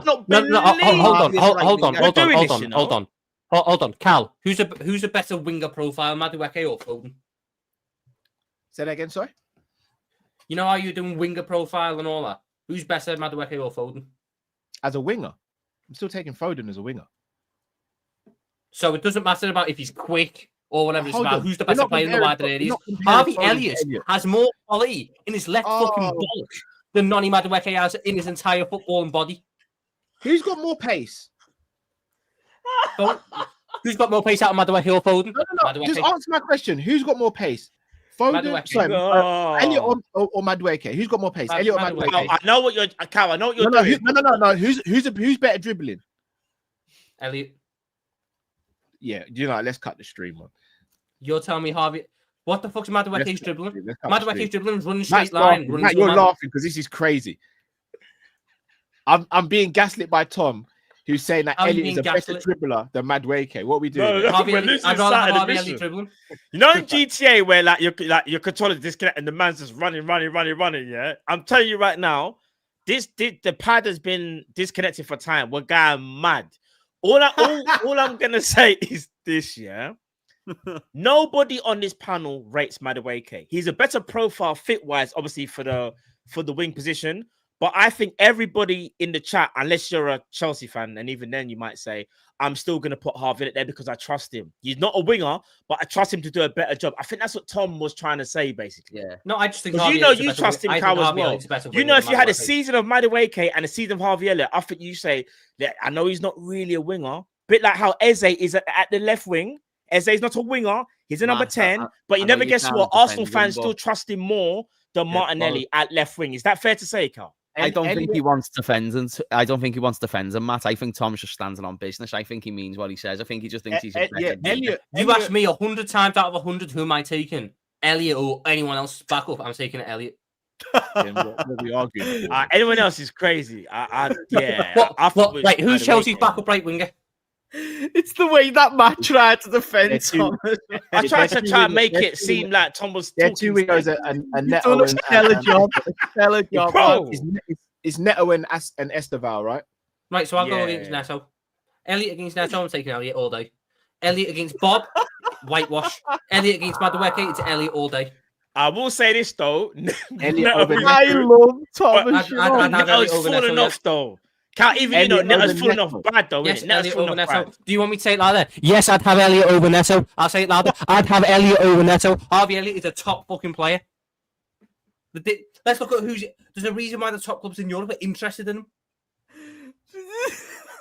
Madueke's gone fucking Arsenal because Mikel Arteta has a Chelsea fetish. No other top club wanted him. Oscar Bob. Let me check something real quick. When the fuck was Harvey Elliott born? I don't know. Oscar Bob is 2 months younger than Harvey Elliott, and has got like 5 times less appearances because he's just not as good. Harvey Elliott broke into a very strong Liverpool team. Oscar Bob couldn't break into a City team. Oh, because City's crap, innit? Hold on, City's a crap team to break into. No, the 4-time champions in a row. Nah, Tom, I'm going to add to your argument. That team. Wait. Hammers wants to add to the argument. I want to add to the argument. Oscar Bob and Harvey Elliott were in the same Euros youth team, and one player got player of the tournament. One didn't. Exactly. Someone's won the big honours. One of them carried the team. The other one sat bench. All I'm saying is we understand Harvey Elliott is not your traditional right winger. He's actually a number 10. It's the whole Eze conversation. Eze is not a left winger. He is a number 10. In my opinion, but he can play left. Oscar Bob plays for Norway. I've just lied on stream. I've just lied. I know. And Tom agreed with you. I wasn't listening to what James said. You know what? I knew you made a mistake, and I tried to cover it up by just talking about. I thought James was just saying as in like Elliot carried. No. And Bob couldn't carry Norway. Nah, I just lied. I genuinely. All right. So. So Liverpool is second to everyone. No, Liverpool who's third first. And who's fourth out of Arsenal, Chelsea? They're not second to me. I want it on the record. Liverpool are not second to me. That's cool. Happy days. They're second in this. Who's got Arsenal third and who's got Chelsea? Who's got Arsenal third? Not me. But maybe. No, Arsenal, because Saka's the best. Right winger. Arsenal there because they've got a genuine borderline world class footballer, and Chelsea don't. Like Saka's if it goes Saka, then like Salah, we come on. You know what I mean? Sorry, it goes Salah then Saka. So you have to kind of put Arsenal. Plus, Arsenal have a striker who, albeit in the Portuguese league, scored like fucking 50 goals. Chelsea's best bet is fucking 13-goal Liam Delap or 5-goal Joao Pedro. Ooh. We've got a striker who scored. Hold on, wait. We've got a striker who scored 15 goals in the Jaden. No, he scored 22 last season. Mate, get it right.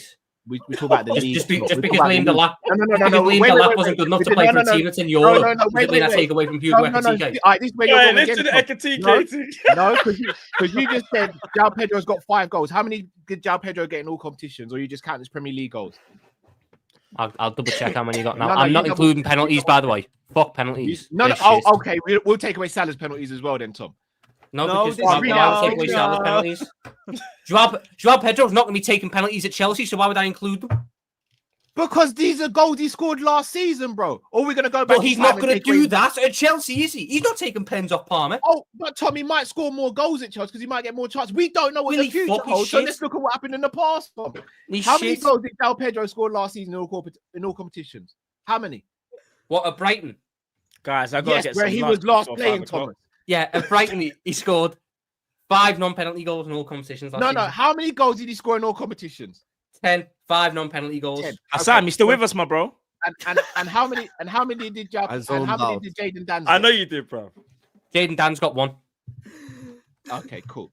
So are we gonna say that João Pedro is ahead of Jaden Dan's or not? No. Nah, of course not. Because why would, I'm not including Jaden Dan's in the setup.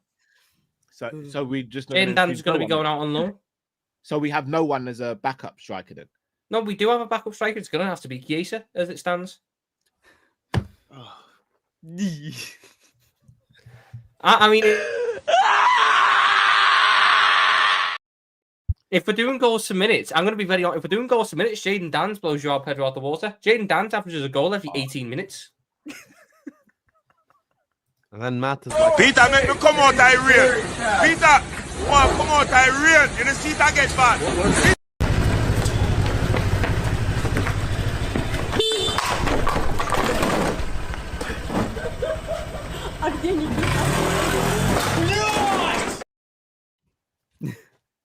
and then Matt is like, are you with I'm us, going to ask Tom, are you right? Ooh. Seriously, bro. I need to relax. Guys, I think we need to move on this conversation. I think it's time for food, yeah. I need to get my lunch. We've got another stream. We got someone wants to stream at 5 o'clock. Okay, so I need to get some basically lunch. what I've come to Bob better than fucking Harvey Elliott. Get a grip, man. Out of all the stuff we've just discussed, in terms of a points rating, the team with the lowest points, which means the best squad depth, is currently that we've come to a conclusion on is Man City, then Liverpool, then Arsenal, then Chelsea. Is everyone okay with that?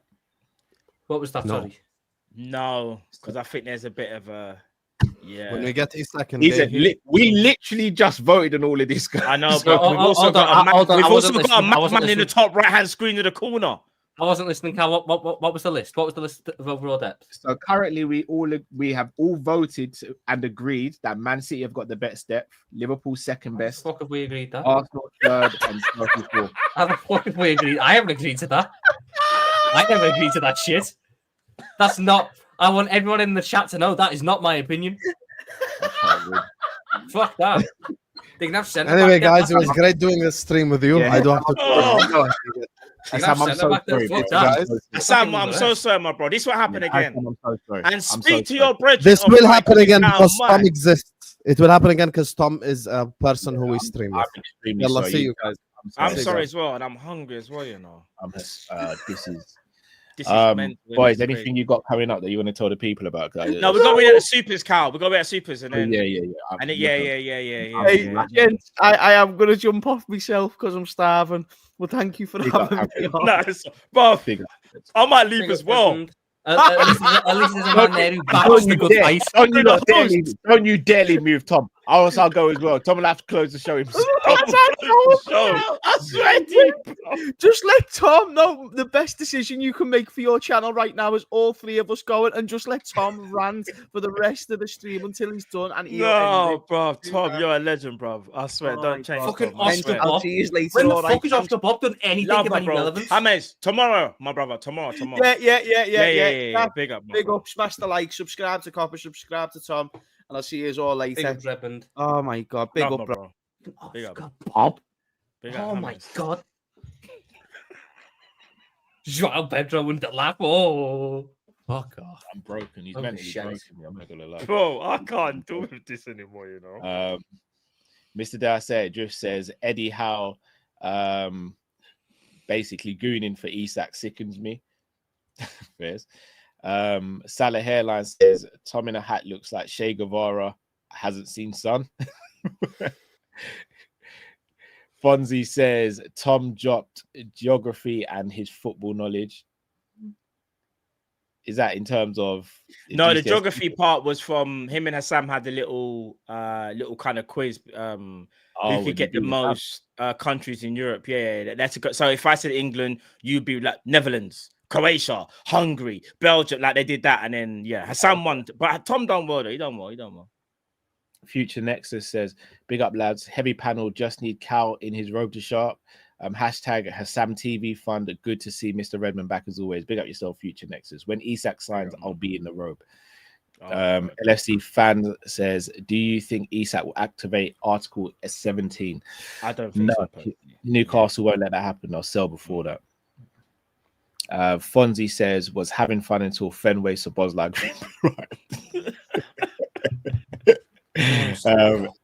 Aya says, Liverpool Avengers assemble. I'm watching this. Big up yourself. Big up, Aya says, Cal, I'm gonna need you to be quiet. Isak is literally fighting your curse at this point. Any other player doing half of what he does would have been sold by now. Don't worry, Ty. We've got this sorted. Don't worry, bro. Aya says, Hassam, I remember vividly telling you about Cravo on the terrace and you dismissed me. Oh, I'll bring that back up. Future Nexus says, Hassam moving fraudulent. Tom be cooking. Cal's beard is exceptional. I appreciate that. Matt is that's not offensive though. And we got like 20 goals last season, bro. But he also plays for Man United, bro. That's what kills it. Yeah, if he played for us, if he played for us, bro, but he's a Man United player. I hate that. We've all got our fatal flaws, though, haven't we? Chiesa says, Chiesa, just do you, son. What a panel this is. Big up Future Nexus. And Alex says, what we're doing here currently, we've got the best 11 and fourth best squad. Our bench currently has 2 players that could be starters, and one of them is a goalkeeper. Yeah, but that just goes to show how shit the others is. That doesn't take away from our depth, though. Of course, it takes away from our depth. So because Curtis Jones might not be a starter for us. Curtis Jones might not be a starter for us, but he can be a starter for the others. I'm going to do what I do with Iona. You're right, Tom. You're happy now. Thank you. Thank you. He's trying to end the conversation. I can't get it. I can't believe. And now he's doing what Iona does. I can't believe you lot with it. Now he's doing what Iona does. I just gave you the win. I just gave you the win, but it wasn't enough. You're not happy. No, because you not gave me the win where it matters. You're not giving me the win where it matters. It's Iona. No. You're right, Tom. Do you know what it is? Do you know what? What's so crazy is right. there was always going to be some disparities in our way of thinking. But one thing I will say is, this is where we can all agree, yeah? We feel like we have the best 11, but I think we can all sit here and say our squad depth isn't the best. But somehow we put ourselves second ahead of who was first? Man City, right? Ahead of Arsenal and Chelsea, which is kind of crazy because it depends how you see depth. Do you see depth as is it just a numbers thing, or are you actually counting in the quality, the actual real quality of the? It's supposed to be both, isn't it? Yeah. Because if we're being real, Cal, we're not second. If we're being honest, we're not. I was saying this and I got shot down. No, someone to your no, we're right. We're not second. We've got the best because we're the best team in the fucking world because we're Liverpool. If you want to be your little Man City, like Man City, Chelsea, get a grip, man. We're better than them all. Bro, we have a better. Who's got the league title? Who's got the league title? Oh, we're the no one's debating that. Premier League title. No one's debating that, but we've sat here and said for time we need to get Guehi and we need Isak, bro. I think if we're getting them, if that's the case, then right? They add to it. They're like the cherry on top and the little we get Guehi, Isak, and Rodrigo. Then bro, there's not even a debate. Yeah. Because there's barely a debate now. There, of course, is a debate. Tom, we have the best first 11, maybe even 12 players, mate. Do you get what I'm trying to say? But when you get to like 16 to 18, Tom, that's where we kind of lack, bro. Do you get what I'm trying? Bro, it doesn't mean that we're still not going to win the league. It doesn't mean that we still aren't the best right now. But what you're basically asking the squad to do is keep those same 11, 12 players fit all season. What's happening now? Are you laughing at what I'm laughing at, Tom? I think we're both laughing at the same thing, yes. Who said it, Cal? What's happening? Based on the conversation we had before we started. Oh, that's jokes. I didn't even say all I'll say is I'm sure they're a wonderful sight. And That's a wonderful website. I don't know. I didn't see the thing. Oh, boy. I don't. That is jokes. That is jokes. Right, Tom. Have you got anything coming up that you want to tell the people about? I mean, I might need to start a Harvey Elliott defence league because of the disrespect that's being brought upon him today. You absolutely. You do that. We won't be there, but you absolutely do that, though. No, I'm joking. Oscar.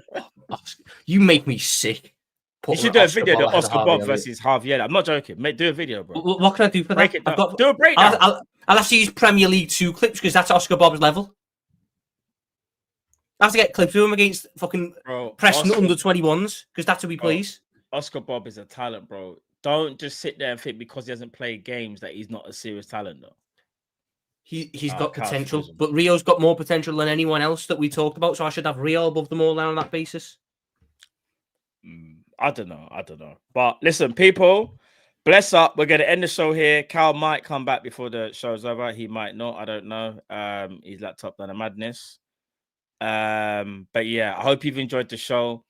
This has been a crazy show. It's always these Friday shows with Hassam, Tom, and James. These shows are just crazy, but I hope you guys really enjoyed it, man. Make sure you smash the like button. Make sure you subscribe, all that good stuff, people. And make sure you go to everybody's individual shows that will be in the description and give them a sub if you haven't already. We'll be back. Trying to think. Actually, we'll be back, I think, later on today for the preview. I think we'll be going live at 6 o'clock, so make sure you tune in there. We'll be doing a preview for the Newcastle game at 6 p.m. later on today, so make sure you check that out, people. Also, what else is coming up? What am I doing?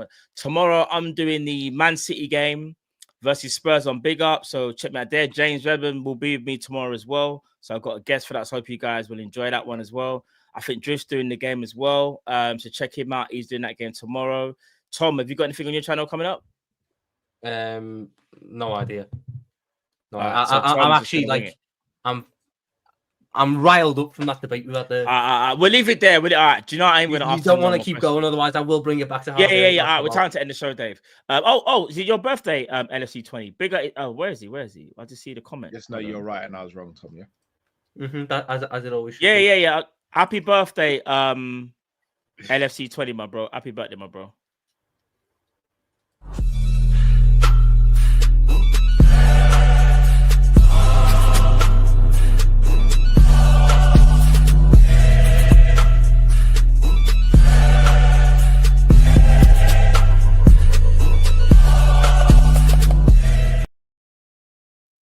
Happy birthday, LFC 20. But yeah, man, people, we're gonna end it. Have you got anything coming up on your channel? Any UFC stuff you doing today? Or I'm releasing a video in about an hour's time. So, okay, cool. Let me guess. How Oscar Bob will be a better UFC fighter than Harvey Elliott? Shit like that. Make sure you tune in to the legend Tom. Whenever he decides to go live, when that notification hits, just go check out his channel, people. Even though he's like me, he stream about once a month, but we the content's there. It's contenting. You get me? Check out my stream as well if you haven't already. Two Newcastle fans, Specs and D-Man was on my channel the other day. We're speaking about the Isak situation. Go check that out on my channel that is live now. Done that a couple of days ago, and there will be more content as well, people. Maybe even some pro clubs. Hint, hint. But yeah, people, enough love. Take care. Team Kopish. See you back at 6 p.m. people. Love.